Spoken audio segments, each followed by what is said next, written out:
আসসালামু আলাইকুম সকলকে, আশা করি সবাই ভালো সুস্থ আছে। আজকে আমরা একটা খুব গুরুত্বপূর্ণ চ্যাপ্টার পড়বো, যেটা দিয়ে আসলে আমাদের পুরো বায়োলজি জার্নি শুরু হয় বা বোটানি জার্নি শুরু হয়। বেশিরভাগ বাচ্চারা কিন্তু এই অধ্যায়টা দিয়ে শুরু করি, বাট এই অধ্যায়টা আসলে এত বড় এত বড় এত বড়, শুরু করার পর মেজরিটি বাচ্চা ঠিকঠাক মতো শেষ করে না, বা একবার শেষ হলেও এই চ্যাপ্টারটা আমরা টোটালি ভুলে যাই। সো এইচএসসির আগে বা অ্যাডমিশন টেস্টের আগে মনে হয় যে আল্লাহ এই চ্যাপ্টারের মধ্যে কি ছিল। সো আজকে আমরা এই চ্যাপ্টারে প্রায় 100টার মতো এমসিকিউ দেখবো, এবং এই 100টা এমসিকিউর পাশাপাশি আমরা চেষ্টা করবো এই পুরো অধ্যায়টাকে গুছিয়ে নিয়ে আসতে। তাহলে চলো আর কথা না বাড়িয়ে আমরা শুরু করি। আমাদের হচ্ছে কোষ এবং এর গঠন, এর এমসিকিউ।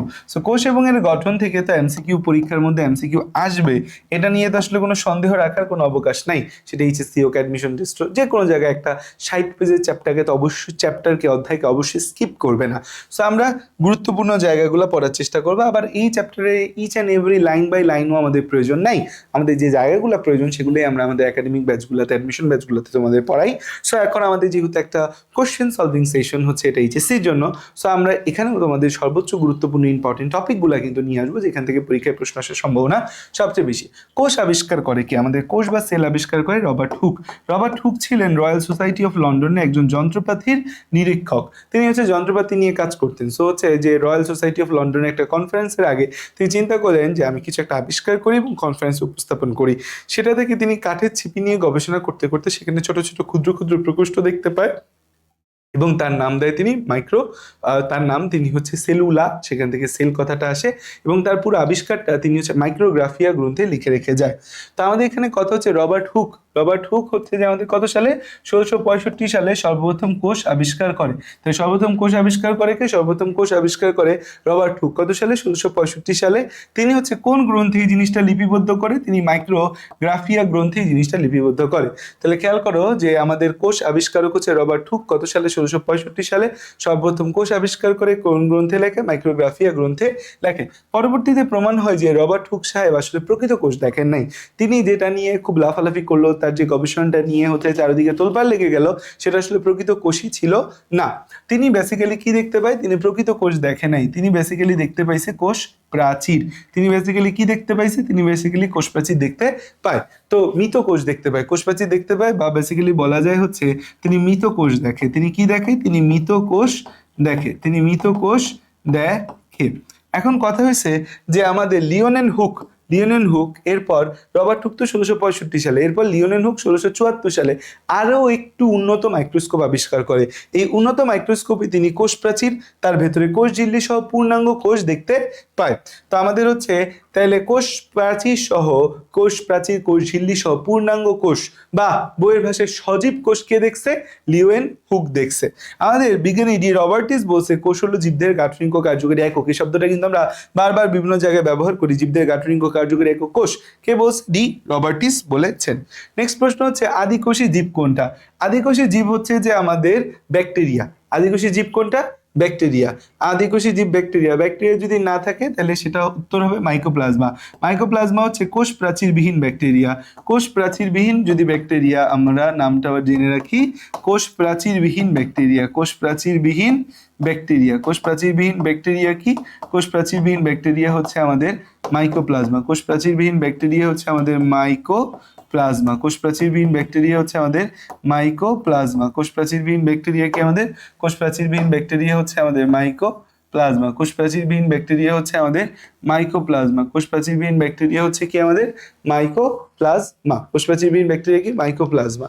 এখন আসা যাক হচ্ছে আমাদের সামনের কথা হচ্ছে কোনটিতে প্রাইমারি কোষ প্রাচীর কোনটি প্রাইমারি কোষ প্রাচীরে পাওয়া যায়? আমাদের তাহলে কোষ দুই টাইপের আছে, একটা আদিকোষ, একটা প্রকৃত কোষ। আদিকোষ মানে যার মধ্যে কোনো সুগঠিত নিউক্লিয়াস নাই, সেটা হচ্ছে আদিকোষ। আর যার মধ্যে সুগঠিত নিউক্লিয়াস থাকে সেটা প্রকৃত কোষ। আদিকোষের মধ্যে বেসিক্যালি ব্যাকটেরিয়া আসে, ব্যাকটেরিয়া ছাড়া আমাদের আছে মাইকোপ্লাজমা আসে। মাইকোপ্লাজমাও কিন্তু হচ্ছে কি আমাদের এক প্রকার ব্যাকটেরিয়া, কারণ এর মধ্যে কোনো কোষ প্রাচীর থাকে না। আমাদের হচ্ছে যে এই কোষ প্রাচীরটা বেসিক্যালি ব্যাকটেরিয়াতে থাকে, উদ্ভিদে থাকে, ছত্রাকে থাকে, এই জায়গাগুলোর মধ্যে কোষ প্রাচীর দেখা যায়। আমাদের যে কোষ প্রাচীর আছে, উদ্ভিদের কোষ প্রাচীরের প্রাইমারি কোষ প্রাচীর হিসাবে, প্রাইমারি কোষ প্রাচীর উপাদান হিসেবে কি পাওয়া যায়? সেলুলোজ পাওয়া যায়। সেলুলোজ হচ্ছে আমাদের কোষ প্রাচীর একটা প্রাইমারি উপাদান, এবং সেলুলোজটা বিটা ডি গ্লুকোজের পলিমার। এই কথাটা আমরা মনে রাখবো। সেলুলোজটা কি? সেলুলোজটা হচ্ছে যে আমাদের বিটা ডি গ্লুকোজের পলিমার। বিটা ডি গ্লুকোজ এর পলিমার। বিটা ডি গ্লুকোজের পলিমার। বিটা ডি গ্লুকোজের কি আমাদের? পলিমার। বিটা ডি গ্লুকোজের পলিমার। নেক্সট আসা যাক হচ্ছে যে আমরা এই ছবিটা খেয়াল করে দেখো, এই ছবিটা আমাদের একটা কোষ প্রাচীরের ছবি। কোষ প্রাচীরে এ মাঝ বরাবর যে জায়গাটা দেখতে পাচ্ছি, মাঝ বরাবর জায়গাটাকে কি বলা হয়? মাঝ বরাবর যে জায়গাটা দেখতে পাচ্ছি এটাকে বলা হয় মধ্যপর্দা। মাঝ বরাবর যে জায়গাটা দেখতে পাচ্ছি এটাকে কি বলা হয়? এটাকে বলা হয় হচ্ছে মধ্যপর্দা। এই যে আমরা যেটাকে মধ্যপর্দা বলতেছি, যেটাকে আমরা বলতেছি যে এটা মধ্যপর্দা, এটা কি আমাদের এটা মধ্যপর্দা। এই মধ্যপর্দার ক্ষেত্রে আমাদের কি কি আছে? মধ্যপর্দা বা মিডল ল্যামেলা। এই মধ্যপর্দা বা মিডল ল্যামেলা সাইটোপ্লাজম থেকে আগত ফ্যাগমোপ্লাস্ট, সাইটোপ্লাজম থেকে আগত ফ্যাগমোপ্লাস্ট, গোলজি বডি থেকে আগত পেকটিন দিয়ে তৈরি। সাইটোপ্লাজম থেকে আগত ফ্যাগমোপ্লাস্ট আর গোলজি বডি থেকে আগত কি দিয়ে তৈরি? পেকটিন দিয়ে তৈরি, 1 নম্বর কথা। 2 নম্বর কথা আমাদের কি থাকে? 2 নম্বর কথা হচ্ছে এই যে এটা হচ্ছে আমাদের প্রাথমিক প্রাচীর। 2 নম্বর কথা কি আমাদের? প্রাথমিক প্রাচীর। প্রাথমিক প্রাচীর হচ্ছে 1 থেকে 3 মাইক্রোমিটার পুরু। প্রাথমিক প্রাচীর কি? 1 থেকে 3 মাইক্রোমিটার পুরু। এই যে প্রাথমিক প্রাচীর 1 থেকে 3 মাইক্রোমিটার পুরু, এখানে আমাদের 3টা উপাদান থাকে, একটা সেলুলোজ, একটা হেমিসেলুলোজ আর একটা গ্লাইকোপ্রোটিন। এটা কি থাকে? সেলুলোজ, হেমিসেলুলোজ আর একটা গ্লাইকোপ্রোটিন। তাহলে খেয়াল করে দেখো আমাদের হচ্ছে যে এটা মধ্যপর্দা বা মিডল ল্যামেলা, যেটা জেলির মতো স্তর, সাইটোপ্লাজম থেকে আগত ফ্যাগমোপ্লাস্ট, গোলজি বডি থেকে আগত পেকটিন দিয়ে তৈরি, 1 নম্বর কথা। 2 নম্বর কথা হচ্ছে এটা হচ্ছে আমাদের প্রাথমিক প্রাচীর। প্রাথমিক প্রাচীর হচ্ছে 1 থেকে 3 মাইক্রোমিটার পুরু, যার মধ্যে সেলুলোজ, হেমিসেলুলোজ এবং গ্লাইকোপ্রোটিন থাকে। তারপর থাকে হচ্ছে যে আমাদের সেকেন্ডারি প্রাচীর। সেকেন্ডারি প্রাচীর আবার সবার থাকে না। সেকেন্ডারি প্রাচীর সবার থাকে না। সেকেন্ডারি প্রাচীর ট্রাকিড এবং ফাইবারের মধ্যে থাকে। সেকেন্ডারি প্রাচীর কোথায় থাকে? ট্রাকিড এবং ফাইবারে থাকে। এই সেকেন্ডারি প্রাচীর 5 থেকে 10 মাইক্রোমিটার পুরু হয়, সেটা সেলুলোজ এবং লিগনিন দিয়ে তৈরি, সেলুলোজ এবং লিগনিন দ্বারা তৈরি। আর হচ্ছে এই যে এই জায়গাটায় আমাদের একটা গ্যাপ পাচ্ছি, এই গ্যাপটাকে বলি কি? কূপ এলাকা বা পিট পেয়ার। গ্যাপটাকে কি বলি? কূপ এলাকা বা পিট পেয়ার, যেখানে শুধু মধ্যপর্দা থাকে। গ্যাপ এলাকা বা পিট পেয়ার যেখানে শুধু কি থাকে? মধ্যপর্দা থাকে। এবং হচ্ছে যে এখানে প্রাথমিক বা কোনো সেকেন্ডারি প্রাচীর থাকে না। এই যে গ্যাপ এলাকা দেখতে পাচ্ছি এটাকে বলা হয় কি? গ্যাপ এলাকা দেখতে পাচ্ছি এটাকে কূপ এলাকা বা পিট পেয়ার বলি। কূপ এলাকা বা পিট পেয়ারে শুধুমাত্র মধ্যপর্দা আছে, এখানে প্রাথমিক প্রাচীর বা কোনো সেকেন্ডারি প্রাচীর থাকে না। এখন দেখো তাহলে হচ্ছে যে আমরা যে জায়গাটা জেনে আসলাম যে সেলুলোজের কথা, আমরা জানলাম যে আমাদের কোষ প্রাচীরের মধ্যে মূল জিনিস হচ্ছে কি? সেলুলোজ। আমাদের কোষ প্রাচীরের মধ্যে তাহলে খুব গুরুত্বপূর্ণ একটা জিনিস হচ্ছে মধ্যপর্দা, তারপর প্রাথমিক প্রাচীর, তারপর সেকেন্ডারি প্রাচীর। কোষ প্রাচীরের ক্ষেত্রে আরো একটা কথা যেটা মনে রাখবা সেটা হচ্ছে তাহলে আমাদের কোষ প্রাচীরের মধ্যে পরিণত কোষ প্রাচীরে 3টা লেয়ার থাকে। পরিণত কোষ প্রাচীরে কয়টা লেয়ার? 3টা। প্রাথমিক প্রাচীর, তারপর হচ্ছে যে আমাদের মধ্যপর্দা, প্রাথমিক প্রাচীর, সেকেন্ডারি প্রাচীর। তাহলে এই কথাটা মনে রাখো যে পরিণত কোষ প্রাচীরের লেয়ার কয়টা? পরিণত কোষ প্রাচীরে 3টে স্তর। পরিণত কোষ প্রাচীর, পরিণত হচ্ছে যে আমাদের কোষ প্রাচীর, পরিণত কোষ প্রাচীরে আমাদের কয়টা স্তর? পরিণত কোষ প্রাচীরে হচ্ছে আমাদের 3টা স্তর। পরিণত কোষ প্রাচীরে কয়টা স্তর?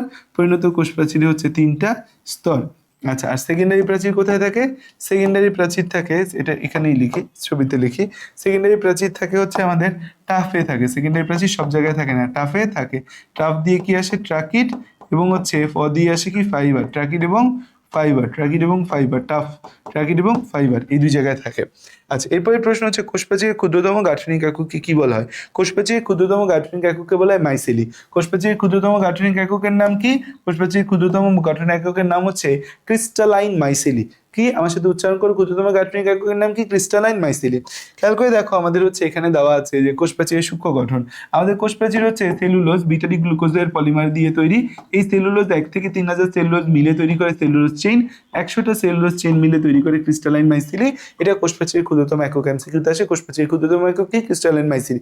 এই 20টা ক্রিস্টালাইন মাইসেলি মিলে তৈরি করেছে মাইক্রোফাইবিল। 20টা ক্রিস্টালাইন মাইসেলি মিলে কি তৈরি করে? 20টা ক্রিস্টালাইন মাইসেলি মিলে তৈরি করে মাইক্রোফাইবিল। আমাদের হচ্ছে 250টা মাইক্রোফাইবিল মিলে তৈরি করে ম্যাক্রোফাইবিল। অসংখ্য ম্যাক্রোফাইবিল আমাদের একসাথে মিলে আমাদের কি তৈরি করে? তন্তু বা ফাইবার বা কোষ প্রাচীর তৈরি করে। তাহলে দেখো 1 থেকে 3000 সেলুলোজ, সেলুলোজ হচ্ছে বিটারি গ্লুকোজের পলিমার। 1 থেকে 3000 সেলুলোজ মিলে সেলুলোজ চেইন, 100টা সেলুলোজ চেইন মিলে ক্রিস্টালাইন মাইসেলি, 20টা ক্রিস্টালাইন মাইসেলি মিলে মাইক্রোফাইবিল, 250টা মাইক্রোফাইবিল মিলে হচ্ছে ম্যাক্রোফাইবিল। আমাদের ম্যাক্রোফাইবিল গুলা হচ্ছে অসংখ্য, এবং এরা কি করে? তন্তু বা ফাইবার বা কোষ প্রাচীর গঠন করে। এখন দেখো জীবনের ভৌত ভিত্তিকে কি বলা হয়? জীবনের ভৌত ভিত্তি। জীবনের ভৌত ভিত্তির ক্ষেত্রে খেয়াল করে দেখো জীবনের ভৌত ভিত্তি। জীবনের ভৌত ভিত্তি কোনটা? জীবনের ভৌত ভিত্তি হচ্ছে প্রোটোপ্লাজম। জীবনের ভৌত ভিত্তি কি? জীবনের ভৌত ভিত্তি হচ্ছে প্রোটোপ্লাজম। জীবনের ভৌত ভিত্তি কি? জীবনের ভৌত ভিত্তি হচ্ছে প্রোটোপ্লাজম। প্রোটোপ্লাজমের মধ্যে আমাদের হচ্ছে 70 to 80% পানি থাকে, এবং এই জন্য পানির অপর নাম হচ্ছে জীবন। পানির অপর নাম কি? পানির অপর নাম হচ্ছে জীবন। দেখো প্লাজমা মেমব্রেন ফ্লুইড মোজাইক মডেলের কোন অংশটি তরল? আমাদের হচ্ছে ফ্লুইড মোজাইক মডেলের ক্ষেত্রে 2টা জিনিস থাকে। আমাদের হচ্ছে যে ফ্লুইড মোজাইক মডেলের ক্ষেত্রে আমাদের হচ্ছে যে কি কি উপাদান থেকে আমরা দেখাচ্ছি, জাস্ট এই জায়গাটা তোমাকে একটু জানায় রাখি যে ফ্লুইড মোজাইক মডেল, এই যে ফ্লুইড মোজাইক মডেলের মধ্যে হচ্ছে ফ্লুইড হচ্ছে আমাদের লিপিড, ফ্লুইড হচ্ছে কি আমাদের লিপিড, আর হচ্ছে মোজাইক হচ্ছে আমাদের প্রোটিন, মোজাইক কি আমাদের, মোজাইক হচ্ছে প্রোটিন, মোজাইক হচ্ছে প্রোটিন। তাহলে অ্যান্সার কি হবে, অ্যান্সার হবে হচ্ছে আমাদের এই লিপিড, লিপিডটা হবে অ্যান্সার, অ্যান্সার হবে কি আমাদের, অ্যান্সার হবে হচ্ছে আমাদের লিপিড, অ্যান্সারটা কি হবে, অ্যান্সারটা হবে লিপিড। এখন আসা যাক হচ্ছে যে আমরা সামনের দিকে যদি যাই, এটা হচ্ছে যে আমাদের একটা ছবি, এটা কি আমাদের একটা কোষঝিল্লির ছবি, এটা কি আমাদের একটা কোষঝিল্লির ছবি। তো আমাদের এই যে কোষঝিল্লির গাঠনিক উপাদান আছে, কোষঝিল্লির গাঠনিক উপাদানের মধ্যে আমরা কি দেখতে পাচ্ছি, একটা হচ্ছে ফসফোলিপিড আছে, একটা মেমব্রেন প্রোটিন আছে, একটা কোলেস্টেরল আছে, একটা গ্লাইকোক্যালিক্স আছে। কয়টা উপাদান আছে, চারটা উপাদান রয়েছে। কয়টা উপাদান, চারটা উপাদান রয়েছে। কি কি উপাদান আছে, একটা হচ্ছে কোষঝিল্লির গাঠনিক উপাদান, কোষঝিল্লির গাঠনিক উপাদান এর মধ্যে আমাদের কি আছে, ফসফোলিপিড আছে, আমাদের মেমব্রেন প্রোটিন আছে, কোলেস্টেরল আছে, গ্লাইকোক্যালিক্স আছে, চারটা জিনিস আমাদের রয়েছে যে কোষঝিল্লির গাঠনিক উপাদান। একটা কি ফসফোলিপিড, একটা হচ্ছে মেমব্রেন প্রোটিন, একটা কোলেস্টেরল, আর একটা হচ্ছে গ্লাইকোক্যালিক্স। এখন খেয়াল করে দেখো, এই যে phospholipid, membrane protein, cholesterol, glycocalyx আছে, এই মেমব্রেন প্রোটিনের মধ্যে চারটা উপাদান আছে, একটা ইন্টিগ্রাল প্রোটিন, একটা পেরিফেরাল প্রোটিন, একটা লিপিড সম্পৃক্ত প্রোটিন, আর গ্লাইকোক্যালিক্স যে আছে তার মধ্যে গ্লাইকোলিপিড এবং গ্লাইকোপ্রোটিন রয়েছে। এখন আমাদের তাহলে কোষঝিল্লির উপাদান করে চারটা, phospholipid, membrane protein, cholesterol, glycocalyx. Membrane প্রোটিনের মধ্যে আবার কি আসতেছে, ইন্টিগ্রাল প্রোটিন, পেরিফেরাল প্রোটিন, আর লিপিড সম্পৃক্ত প্রোটিন। এখন আসা যাক হচ্ছে যে আমাদের ফসফোলিপিড, ফসফোলিপিডের মধ্যে খেয়াল করে দেখো, ফসফোলিপিড এক নম্বর বিষয় হচ্ছে ফসফোলিপিড। ফসফোলিপিডের মধ্যে হচ্ছে যে আমাদের ফসফেট, তারপর ফ্যাটি অ্যাসিড আর গ্লিসারল থাকে। খেয়াল করে দেখো আমাদের লিপিডের মধ্যে কি থাকে, লিপিডের মধ্যে থাকে হচ্ছে ফ্যাটি অ্যাসিড আর গ্লিসারল। লিপিডের মধ্যে কি থাকে, লিপিড মিন্স হচ্ছে ফ্যাটি অ্যাসিড এবং গ্লিসারল মিলে লিপিড তৈরি হচ্ছে। ফসফোলিপিড মানে কি, এখানে আমাদের একটা ফসফেট যুক্ত হচ্ছে, তাহলে ফসফেট, ফ্যাটি অ্যাসিড এবং গ্লিসারল। এই যে দেখো, ফসফেটটা হেড হিসেবে কাজ করে, ফ্যাটি অ্যাসিডটা টেইল হিসেবে কাজ করে। ফসফেটটা কি হেড হিসেবে কাজ করে, ফ্যাটি অ্যাসিডটা টেইল হিসেবে কাজ করে, এবং এদের মাঝখানে আমাদের কি থাকে, গ্লিসারল থাকে। এক নম্বর কথা। দুই নম্বর হচ্ছে মেমব্রেন প্রোটিন তিন প্রকার, ইন্টিগ্রাল প্রোটিন যে দুইটা স্তর যে আছে, ফসফোলিপিড বাই লেয়ার। তাহলে ফসফোলিপিড কয়টা লেয়ার তৈরি করে, দুইটা লেয়ার। এই দুইটা লেয়ারের মাঝখান দিয়ে এক মাথা দিয়ে যায়, আরেক মাথা দিয়ে বের হয়। তো আমাদের এই যে প্রোটিনটার নাম, এই প্রোটিনটার নাম হচ্ছে ইন্টিগ্রাল প্রোটিন। সো ঝিল্লির উভয় সার্ফেসে ব্যাপ্ত থাকে, এক নম্বর কথা ইন্টিগ্রাল প্রোটিন। দুই নম্বর কথা হচ্ছে পেরিফেরাল প্রোটিন। পেরিফেরাল প্রোটিন হচ্ছে যে আমাদের ঝিল্লির উভয় সার্ফেসে খুব হালকাভাবে লেগে থাকে, ঝিল্লির উভয় সার্ফেসের যে কোনো এক সার্ফেসে বেসিক্যালি বাইরের দিকে হালকাভাবে লেগে থাকে, এটাকে বলে পেরিফেরাল প্রোটিন বা বাহ্যিক প্রোটিন। লিপিড সম্পৃক্ত প্রোটিন আর ফসফোলিপিডের সাথে যুক্ত প্রোটিন। কোলেস্টেরল হচ্ছে একটা লিপিড জাতীয় পদার্থ, এটা প্রাণী কোষে বেশি থাকে, উদ্ভিদ কোষে কম থাকে। কোলেস্টেরলটা কিন্তু আমাদের উদ্ভিদ কোষ প্রাচীরের মধ্যে পাওয়া যায়। কোলেস্টেরলটা হচ্ছে যে প্রাণী কোষে বেশি থাকে বলছে, প্রাণী কোষে কি কোষঝিল্লির উপাদান, কোলেস্টেরল কোষঝিল্লির উপাদান, প্রাণী কোষে কোষঝিল্লিতে বেশি থাকে, উদ্ভিদ কোষে কোষঝিল্লিতে কম থাকে। আমাদের ছত্রাকের মধ্যে কিন্তু কোষ ঝিল্লিতে কোলেস্টেরল থাকে না, এর পরিবর্তে আর্গোস্টেরল থাকে। আর ব্যাকটেরিয়ার কোষ ঝিল্লিতে কোলেস্টেরল, আর্গোস্টেরল কোনটাই থাকে। ইটস ইম্পর্টেন্ট এমসিকিউ আমাদের। গ্লাইকোক্যালিক্স হচ্ছে গ্লাইকোলিপিড আর গ্লাইকোপ্রোটিন মিলে গ্লাইকোক্যালিক্স তৈরি হয়। গ্লাইকোক্যালিক্সটা সেল রিকগনাইজার বা কোষ চিহ্নিতকারক হিসেবে ব্যবহৃত হয়। গ্লাইকোক্যালিক্সটা হচ্ছে আমাদের সেল রিকগনাইজার, সেল রিকগনাইজার বা কোষ চিহ্নিতকারক হিসেবে ব্যবহৃত, সেল রিকগনাইজার বা কোষ চিহ্নিত কারক হিসেবে ব্যবহৃত, কোষ চিহ্নিত কারক হিসেবে ব্যবহৃত, সেল রিকগনাইজার বা কোষ চিহ্নিত কারক হিসেবে ব্যবহৃত হয়। এখন দেখো যে আমাদের গ্লাইকোক্যালিক্স গঠিত হয় কি দিয়ে, গ্লাইকোলিপিড এবং গ্লাইকোপ্রোটিন দিয়ে, গ্লাইকোলিপিড এবং গ্লাইকোপ্রোটিন দিয়ে, গ্লাইকোলিপিড এবং কি গ্লাইকোপ্রোটিন দিয়ে হচ্ছে যে আমাদের এই গ্লাইকোক্যালিক্স গঠিত হয়। তারপর হচ্ছে নিচের কোনটা সঠিক, নিচের কোনটা সঠিক যদি আমরা দেখতে পাই, এখানে কি বলা আছে, প্লাজমা মেমব্রেন ফসফোলিপিড মস্তকটি পানি বিদ্বেষী। প্লাজমা মেমব্রেনের কোনো কার্বোহাইড্রেট থাকে না, সঠিক জানতে চাইছে। পেরিফেরাল প্রোটিন ঝিল্লির সারফেসে থাকে। ফসফোলিপিড স্তর দুটি একই দিকে মুখ করে থাকে না, ফসফোলিপিড স্তর দুটো বিপরীতমুখী। আমাদের এর মধ্যে ফসফোলিপিডের মস্তকটি পানি বিদ্বেষী। ফসফোলিপিডের মধ্যে আমাদের হচ্ছে থাকে ফ্যাটি অ্যাসিড ফসফেট হেড আর ফ্যাটি অ্যাসিড টেল। এই যে আমাদের ফসফেট হেড এবং ফ্যাটি অ্যাসিড টেল থাকে, এই যে ফসফেট হেড এবং ফ্যাটি অ্যাসিড টেল থাকে, কোথায় জানি আমরা ছবি দেখাইলাম, আচ্ছা এই যে ফসফেট হেডটা আমাদের হচ্ছে পানিগ্রাহী, ফসফেট হেডটা পানিগ্রাহী। আর হচ্ছে যে আমাদের ফ্যাটি অ্যাসিড টেলটা হচ্ছে পানি বিদ্বেষী, ফ্যাটি অ্যাসিড টেলটা হচ্ছে পানি বিদ্বেষী, ফ্যাটি অ্যাসিড টেলটা হচ্ছে আমাদের পানি বিদ্বেষী, ফ্যাটি অ্যাসিড টেলটা হচ্ছে পানি আমাদের হচ্ছে পানি বিদ্বেষী, ঠিক আছে, পানি বিদ্বেষী। এখন দেখা যায় হচ্ছে যে আমরা তাহলে এই গ্লাইকোপ্রোটিন এবং গ্লাইকোলিপিড দেখলাম, নিচের কোনটি সঠিক, আচ্ছা এটার অ্যান্সারটা তো বলি নেই, তাহলে হচ্ছে এটার অ্যান্সার, তাহলে হেডটা পানি বিদ্বেষী না, হেডটা পানিগ্রাহী। এখানে অবশ্যই কার্বোহাইড্রেট আছে তাই না, গ্লাইকোক্যালিক্স আছে না। তারপর হচ্ছে ফসফোলিপিড স্তর দুইটা একই দিকে মুখে না, বিপরীত দিকে মুখ করে থাকে। পেরিফেরাল প্রোটিনটা আমাদের কি থাকে, ঝিল্লির সারফেসে থাকে। পেরিফেরাল প্রোটিনটা কোথায় থাকে, ঝিল্লির সারফেসে থাকে। এরপর আসা যাক হচ্ছে যে আমাদের প্লাজমা মেমব্রেনে ভাঁজ সৃষ্টির জন্য দায়ী কি। প্লাজমা মেমব্রেনের মধ্যে যে ভাঁজ সৃষ্টি হয় সে ভাঁজ সৃষ্টির জন্য দায়ী হচ্ছে অ্যাক্টিন এবং মায়োসিন। অ্যাক্টিন এবং মায়োসিন প্লাজমা আমাদের হচ্ছে মেমব্রেন যে ভাঁজ সৃষ্টি হয়, ভাঁজ সৃষ্টির জন্য দায়ী কে? ভাঁজ সৃষ্টির জন্য দায়ী হচ্ছে অ্যাক্টিন এবং মায়োসিন। অ্যাক্টিন এবং মায়োসিন প্লাজমা মেমব্রেনে ভাঁজ সৃষ্টির জন্য দায়ী কে? প্লাজমা মেমব্রেনে ভাঁজ সৃষ্টির জন্য দায়ী হচ্ছে অ্যাক্টিন এবং মায়োসিন। এখন আসা যাক হচ্ছে আমাদের নেক্সট কথা হচ্ছে কোন সাইটোপ্লাজমের অঙ্গাণুটি ঝিল্লিবদ্ধ অঙ্গাণু না। সাইটোপ্লাজমে যে অঙ্গাণু আছে তার মধ্যে কেউ আছে ঝিল্লিবদ্ধ, কেউ আছে ঝিল্লিবিহীন। সো ঝিল্লিবিহীন অঙ্গাণুগুলো আমরা হচ্ছে মনে রাখি এই মামারাই সেরাই ছন্দটা দিয়ে। দেখো সাইটোপ্লাজমের অঙ্গাণুগুলোর মধ্যে এরা সবাই হচ্ছে ঝিল্লিবদ্ধ অঙ্গাণু। Golgi body, endoplasmic reticulum, plastid, mitochondria, lysosome, peroxisome, glycosome এরা সবাই হচ্ছে ঝিল্লি যুক্ত। ঝিল্লিবিহীন অঙ্গাণু আমাদের কি কি? ঝিল্লিবিহীন অঙ্গাণু হচ্ছে যে আমাদের মামারাই সেরা। একটা হচ্ছে আমাদের মামারাই সেরা, মামারাই সেরা এবং প্রিয়, মামারাই সেরা এবং প্রিয়, মামারাই সেরা এবং প্রিয়, মামারাই সেরা এবং প্রিয়, মামারাই সেরা এবং প্রিয়। মামা দিয়ে কি আসে? মামার ম দিয়ে আসে মাইক্রোটিবিউস, আরেক ম দিয়ে আসে মাইক্রোফিলামেন্ট, র দিয়ে আসে রাইবোজোম, সেরার স দিয়ে আসে সেন্ট্রিওল, প্রিয় দিয়ে আসে প্রোটিওজোম। তাহলে খেয়াল করে দেখো মামারাই সেরা এবং প্রিয়, মামারাই সেরা এবং প্রিয়। মা দিয়ে মাইক্রোটিবিউস, আরেক মা দিয়ে মাইক্রোফিলামেন্ট, র দিয়ে রাইবোজোম, সেরার স দিয়ে সেন্ট্রিওল, প্রিয় দিয়ে প্রোটিওজোম। তাহলে হচ্ছে যে মামারাই আমাদের প্রিয়, তাই মাইক্রোটিবিউল, মাইক্রোফিলামেন্ট, রাইবোজোম, সেন্ট্রিওল আর প্রোটিওজোম। এখন তাহলে আসো যে আমরা ঝিল্লিবিহীন অঙ্গাণুগুলার নাম জানলাম। এখন তাহলে আমাদের এখানে কোনটা আছে? আমাদের এখানে রাইবোজোম আছে, মামারাই সেরা, র দিয়ে রাইবোজোম, আর বাকিগুলা কি আমাদের ঝিল্লি যুক্ত অঙ্গাণু। তারপর আসে যে কোনটি সাইটোপ্লাজমের নির্জীব বস্তু। সাইটোপ্লাজমের নির্জীব বস্তু হচ্ছে রাইবোজোম, লাইসোজোম, প্লাস্টিড। এটা তো সাইটোপ্লাজমের অঙ্গাণু, নির্জীব বস্তুর প্রশ্নই আসে না। নির্জীব বস্তু হচ্ছে এনজাইম, হরমোন ইত্যাদি যে আছে না সাইটোপ্লাজমীয় নির্জীব বস্তু হিসেবে কাজ করে। নেক্সট কথা হচ্ছে রাইবোজোমের নামটা কে প্রস্তাব করেন। রাইবোজোমের ক্ষেত্রে দেখো বিজ্ঞানী আলবার্ট ক্লড যকৃৎ কোষকে সেন্ট্রিফিউজ করে ক্ষুদ্র কণা পায় যারা প্রোটিন তৈরি করতে পারে, নামকরণ করে মাইক্রোজোম। এদের নামকরণ হচ্ছে রাইবোজোম করে বিজ্ঞানী জর্জ প্যালেট। তো মাইক্রোজোম আবিষ্কার করে আলবার্ট ক্লড, বা রাইবোজোমের আবিষ্কারক যদি চিন্তা করে আলবার্ট ক্লডকে আবিষ্কারক বলা যায়। আবিষ্কারককে আলবার্ট ক্লড, আর নামকরণ করছে কে? George palette. নামকরণ করছে জর্জ প্যালেট। আমাদের রাইবোজোমের কিছু ক্ষুদ্রাকার রাইবোজোম বা ক্ষুদ্র রাইবো নিউক্লিয় প্রোটিন আরএনপি পাওয়া যায় ক্লোরোপ্লাস্ট, মাইটোকন্ড্রিয়া এবং নিউক্লিওপ্লাজমে। এখন খেয়াল করে দেখো আমাদের রাইবোজোম নাম কে প্রস্তাব করেন? তাহলে বিজ্ঞানী আলবার্ট ক্লড হচ্ছে যে আমাদের রাইবোজোম নাম প্রস্তাব করেন। সরি, আমরা হচ্ছে ক্লড না, ক্লড তো হচ্ছে আবিষ্কার করে, আর প্যালেট নামকরণ করে। তাহলে হচ্ছে ক্লড কি করছে? ক্লড হচ্ছে আবিষ্কারক। ক্লড হচ্ছে কি? আবিষ্কারক। ক্লডকে আমরা কি বলবো?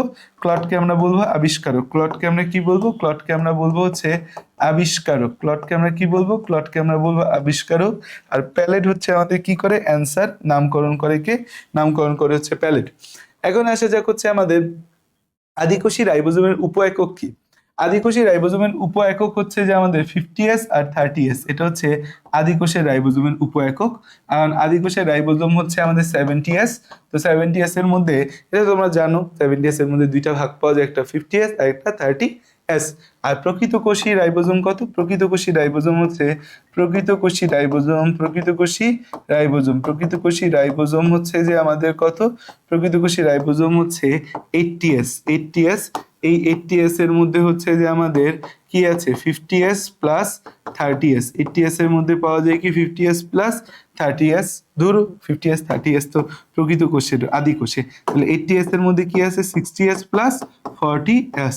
60S প্লাস 40S আছে। এবার আসা যাক সব ধরনের কোষে পাওয়া যায় কোনটা। প্রত্যেক কোষে পাওয়া যায় রাইবোজোম। সব কোষে কি আছে? রাইবোজোম আছে। এই জন্য রাইবোজোমকে কি বলি আমরা? এই জন্য রাইবোজোমকে বলা হয় হচ্ছে সার্বজনীন অঙ্গাণু। এই জন্য রাইবোজোমকে কি বলা হয়? এই জন্য রাইবোজোমকে বলা হয় হচ্ছে সার্বজনীন অঙ্গাণু। রাইবোজোমকে কি বলি? সার্বজনীন অঙ্গাণু। রাইবোজোমকে কি বলা হয়? রাইবোজোমকে বলা হয় সার্বজনীন অঙ্গাণু। রাইবোজোমকে কি বলি আমরা? রাইবোজোমকে বলি হচ্ছে সার্বজনীন অঙ্গাণু হিসাবে আমরা রাইবোজোমকে চিহ্নিত করি। কোনটিকে প্রোটিন ফ্যাক্টরি বলা হয়? আমাদের বডিতে বিভিন্ন অঙ্গাণুর বিভিন্ন ধরনের নাম আছে। প্রোটিন ফ্যাক্টরি হিসাবে আমরা চিনি কাকে? রাইবোজোমকে আমরা প্রোটিন ফ্যাক্টরি হিসাবে চিনি। তো নামগুলো যদি আমরা একটু দেখি, যে আমাদের রাইবোজোমকে প্রোটিন ফ্যাক্টরি বা সার্বজনীন অঙ্গাণু বলা হয়, কারণ কি আদিকোষ প্রকৃতকোষ সব জায়গায় আছে, তাই রাইবোজোম একটা সার্বজনীন অঙ্গাণু। এক নম্বর কথা। দুই নম্বর কথা হচ্ছে গোলজি বডি যে রয়েছে, গোলজি বডিকে কোষের ট্রাফিক পুলিশ বলা হয়, কারণ এরা হচ্ছে ঝিল্লিবদ্ধ বস্তুকে কোষের কেন্দ্রীয় অঞ্চল থেকে পরিধির দিকে নিয়ে আসে। দুই নম্বর হচ্ছে প্যাকেজিং কেন্দ্র বলা হয়, কারণ বিভিন্ন বস্তুকে তারা আরো ভালো করে প্যাকেজিং এবং র্যাপিং করে যেন জিনিসটা ফেটে না যায়। কার্বোহাইড্রেট ফ্যাক্টরি বলা হয় কারণ অলিগোস্যাকারাইড যে আছে আমাদের, অলিগোস্যাকারাইড আমরা কোষ রসায়ন চ্যাপ্টারের মধ্যে দেখবো, মনোস্যাকারাইড, ডাইস্যাকারাইড, পলিস্যাকারাইড, অলিগোস্যাকারাইড আছে। অলিগোস্যাকারাইড গুলা হচ্ছে যেখানে 3 থেকে 10টা মনোস্যাকারাইড আছে, সেই অলিগোস্যাকারাইড গুলাকে যুক্ত করে পলিস্যাকারাইড তৈরির কাজটা কে করে, আমাদের হচ্ছে এই গোলজি বডি করে। তাই হচ্ছে গোলজি বডিকে আমরা কি বলি, গোলজি বডিকে আমরা বলি হচ্ছে যে এই কার্বোহাইড্রেট ফ্যাক্টরি বলা হয়। তারপর হচ্ছে লাইসোসোম। লাইসোসোমের মধ্যে খেয়াল করে দেখো, লাইসোসোমকে আমরা বলি সুইসাইডাল স্কোয়াড। লাইসোসোমকে আমরা কি বলি, সুইসাইডাল স্কোয়াড বা সুইসাইডাল ব্যাগ বা আত্মঘাতী থলিকা। কারণ কোষে যখন খাদ্যের অভাব হবে লাইসোসোম ফেটে গিয়ে তার মধ্যে যে হাইড্রোলাইটিক এনজাইমগুলো আছে তার আশপাশের অঙ্গাণু তথা পুরো কোষটাকে নষ্ট করে দেয়। তারপর আছে আমাদের প্লাস্টিড আছে। প্লাস্টিডকে বলা হয় শর্করা তৈরির কারখানা, শর্করা জাতীয় খাবার তৈরির কারখানা, শক্তি রূপান্তরের অঙ্গ, কোষের রান্নাঘর বলা হয়। তাহলে এটা কিন্তু শর্করা তৈরির কারখানা আমাদের হচ্ছে যে প্লাস্টিড, বা প্লাস্টিড বলতে বেসিক্যালি ক্লোরোপ্লাস্ট। প্লাস্টিড বলতে বেসিক্যালি কি, ক্লোরোপ্লাস্ট। আর আমাদের হচ্ছে যে গোলজি বডি কিন্তু কার্বোহাইড্রেট ফ্যাক্টরি। পরীক্ষায় কার্বোহাইড্রেট ফ্যাক্টরি দিলে আমরা আবেগে প্লাস্টিড দাগায় দিয়ে আসি, কিন্তু কার্বোহাইড্রেট ফ্যাক্টরি শব্দটা থাকলে সেটা কি আমাদের, সেটা হচ্ছে যে আমাদের এই গোলজি বডি। আর যদি বলা থাকে যে আমাদের এই শর্করা তৈরির কারখানা, তখন সেটা কিন্তু আমাদের প্লাস্টিড বা ক্লোরোপ্লাস্ট আছে। শক্তি রূপান্তর অঙ্গাণু বলা হয় কারণ এরা হচ্ছে সূর্যের আলোটাকে সৌরশক্তিকে রাসায়নিক শক্তিতে কনভার্ট করে। আমাদের মাইটোকন্ড্রিয়া হচ্ছে কোষের পাওয়ার হাউস বা শক্তি ঘর। এখন দেখা যাক আমাদের হচ্ছে যে আলফা 7 মেডিকেল অ্যাডমিশন যে কোর্সটি রয়েছে সেটাতে প্রি বুকিং এবং ভর্তি কিন্তু চলছে। তোমাদের এইচএসসি চলমান বা এইচএসসি সামনে, বাট অ্যাডমিশন ব্যাচের কথা চিন্তা ভাবনা এখন থেকে না করলে পরবর্তী সময় তোমার পড়াশোনা অ্যাডমিশন ব্যাচ চিন্তা করতে অর্ধেক টাইম চলে যাবে। আচ্ছা, তারপরে আসা যাক হচ্ছে আমাদের রাইবোজোমের রাসায়নিক উপাদান কি। রাইবোজোম দুইটা উপাদান নিয়ে গঠিত, একটা হচ্ছে আরএনএ আর হচ্ছে প্রোটিন। আরএনএ প্লাস হচ্ছে প্রোটিন, এই দুইটা উপাদান নিয়ে আমাদের কি গঠিত, রাইবোজোম গঠিত। রাইবোজোম গঠিত কি দিয়ে, আরএনএ এবং প্রোটিন দিয়ে রাইবোজোম গঠিত। কার্বোহাইড্রেট ফ্যাক্টরি কোনটাকে বলা হয়, আমরা পড়ে এসেছি কার্বোহাইড্রেট ফ্যাক্টরি হচ্ছে গোলজি ডিকে আমরা কার্বোহাইড্রেট ফ্যাক্টরি বলি। কোষ বিভাজনের সময় কোষ প্লেট তৈরিতে সাহায্য করে কোনটা, কোষ বিভাজনের সময় যে কোষ প্লেট তৈরি হয় সেটা হচ্ছে আমাদের মধ্যপর্দা। সহজ কথায় কোষ প্লেট জিনিসটা কি, কোষ প্লেট জিনিসটা হচ্ছে মধ্যপর্দা। মধ্যপর্দা দুইটা জায়গা থেকে আসা জিনিস দিয়ে তৈরি হয়, সাইটোপ্লাজম থেকে আগত ফ্যাগনোপ্লাস্ট আর গোলজি বডি থেকে আগত পেকটিন, এটা দিয়ে মধ্যপর্দা তৈরি হয়। তাহলে হচ্ছে আমাদের যদি এটাকে মধ্যপর্দা বলি তাহলে অ্যান্সার কি, অ্যান্সার আমাদের গোলজি বডি। অ্যান্সার কি, অ্যান্সার হচ্ছে আমাদের গোলজি বডি। অ্যান্সার কি, অ্যান্সার হচ্ছে আমাদের গোলজি বডি। অ্যান্সার হচ্ছে গোলজি বডি। অ্যান্সার কি, অ্যান্সার হচ্ছে গোলজি বডি। আচ্ছা দেখো, লাইসোজোম কে আবিষ্কার করে, লাইসোজোম আমাদের কে আবিষ্কার করে, এই যে আমরা লাইসোজোম নিয়ে এত কথাবার্তা বলছি, এই লাইসোজোম কে আবিষ্কার করে। লাইসোজোম আবিষ্কার দেখা যায় সাইটোপ্লাজমে যে অঙ্গাণু হাইড্রোলাইটিক এনজাইমের আধার মানে প্রচুর থাকে হাইড্রোলাইটিক এনজাইম, তাকে কি বলি আমরা, লাইসোজোম বলি। লাইসোজোম কয় ঝিল্লি বিশিষ্ট, একটা ঝিল্লি বিশিষ্ট। হাইড্রোলাইটিক এনজাইমের যারা আধার তাদেরকে কি বলি, লাইসোজোম। লাইসোজোম কয়টা এনজাইম বিশিষ্ট, লাইসোজোম হচ্ছে আমাদের এই একটা ঝিল্লি বিশিষ্ট। লাইসোজোম তৈরি হয় এন্ডোপ্লাজমিক রেটিকুলামে। লাইসোজোম কোথায় তৈরি হয়, লাইসোজোম তৈরি হয় এন্ডোপ্লাজমিক রেটিকুলামে। আর লাইসোজোম প্যাকেটজাত করে গোলজি বডিতে। তাহলে লাইসোজোম কোথায় তৈরি হয়, লাইসোজোম তৈরি হয় এন্ডোপ্লাজমিক রেটিকুলামে। আর লাইসোজোমকে ভালো মতো মোড়ায় প্যাকেটজাত করে কে, গোলজি বস্তু। তোমাদের বইয়ে গোলজি বস্তুর কাজের মধ্যে প্রথম পয়েন্ট বলা আছে লাইসোজোম তৈরি করা। আবার লাইসোজোম টপিকের মধ্যে বলা আছে লাইসোজোম তৈরি করে ইয়ার আর লাইসোজোম প্যাকেটজাত করে গোলজি বস্তু। তাহলে কোনটা সঠিক, আসল সঠিক লাইসোজোম তৈরি করে ইয়ার, এটাই সঠিক। এখন পরীক্ষা অপশনে যদি এন্ডোপ্লাজমিক রেটিকুলাম গোলজি বস্তু দুইটাই থাকে, যে কোনটা লাইসোজোম তৈরি করে, তাহলে অবশ্যই এন্ডোপ্লাজমিক রেটিকুলাম দিবা। আর যদি অপশনে ধরো এন্ডোপ্লাজমিক রেটিকুলাম নেই, শুধু লাইসোজোম আছে, তখন গিয়ে লাইসোজোম দিবা। ঠিক আছে, আমাদের এই যে লাইসোজোমের আবিষ্কারকের নাম মনে রাখবো, ক্রিশ্চিয়ান দে দুবে। লাইসোজোমের আবিষ্কারকের নাম কি, ক্রিশ্চিয়ান দে দুবে। অবস্থান হচ্ছে সব প্রাণী কোষে লাইসোজোম থাকে, বৃক্কের কোষে লাইসোজোম থাকে, অন্ত্রের আবরণী কোষে কি থাকে, লাইসোজোম থাকে। সবচেয়ে বেশি লাইসোজোম থাকে আমাদের ডাব্লিউবিসি তে, থাকে না বা অনুপস্থিত কোথায়, আরবিসি তে। তাহলে দেখো লাইসোজোম প্রথম কে আবিষ্কার করে, ক্রিশ্চিয়ান দে দুবে। ক্রিশ্চিয়ান দে দুবে আবিষ্কার করে। এখন দেখো এটা তুমি না জানলেও বাইর করতে পারবে। রবার্ট হুক কোষের আবিষ্কারক, ক্যামিলো গোলগি বস্তুর আবিষ্কারক।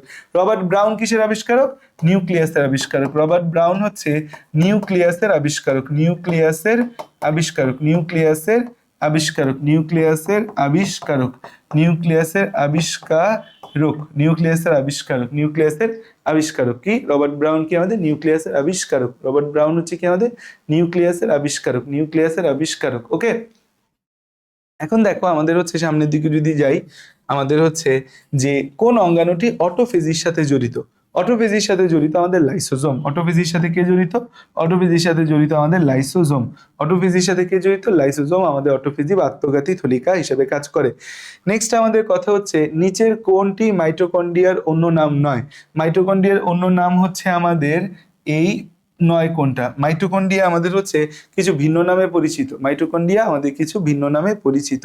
দেখো মাইটোকন্ড্রিয়াকে আমাদের হচ্ছে বিজ্ঞানী কলিকার সর্বপ্রথম আবিষ্কার করে।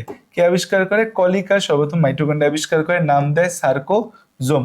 পরবর্তীতে এদের নাম বলা হয় ফিলা, তারপর এদের নামকরণ করা হয় বায়োপ্লাস্ট। পরবর্তীতে হচ্ছে বিজ্ঞানী কার্ল বেন্ডা এই নাম মাইটোকন্ড্রিয়া করে। কার্ল বেন্ডা মাইটোকন্ড্রিয়া নামকরণ করে এবং কোষ আয়তনের প্রায় 20 ভাগ হলো মাইটোকন্ড্রিয়া। কোষ আয়তনের প্রায় 20 ভাগ হচ্ছে মাইটোকন্ড্রিয়া। কোষ আয়তনের প্রায় 20 ভাগ হলো মাইটোকন্ড্রিয়া। কোষ আয়তনের কয় ভাগ মাইটোকন্ড্রিয়া?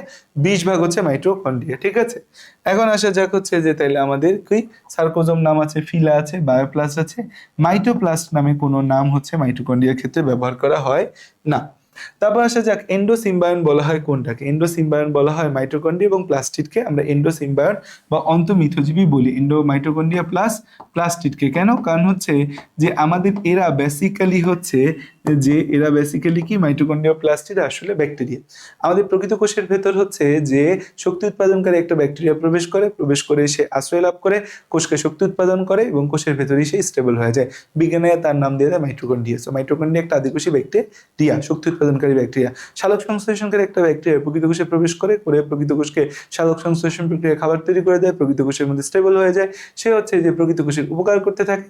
তার নাম দিয়ে দিই হচ্ছে যে আমরা কি, তার নাম দিয়ে দিই আমরা হচ্ছে সালোক সংশ্লেষণকারী ব্যাকটেরিয়ার নামটা তখন হয়ে যায় প্লাস্টিড বা ক্লোরোপ্লাস্ট। তাহলে ক্লোরোপ্লাস্ট এবং মাইটোকন্ড্রিয়া আসলে হচ্ছে কোনো প্রকৃত কোষ না, তারা আসলে হচ্ছে ব্যাকটেরিয়া আদি কোষ। তার প্রকৃত কোষের ভিতরে স্টেবল হয়েছে, প্রকৃত কোষকে হেল্প করতেছে, প্রকৃত কোষের উপকার করতেছে। তো তাদেরকে আমরা বলবো অন্তঃমিথজীবী। তাদেরকে কি বলবো? অন্তঃমিথজীবী বা এন্ডোসিম্বায়ন। অন্তঃমিথজীবী বা এন্ডোসিম্বায়ন।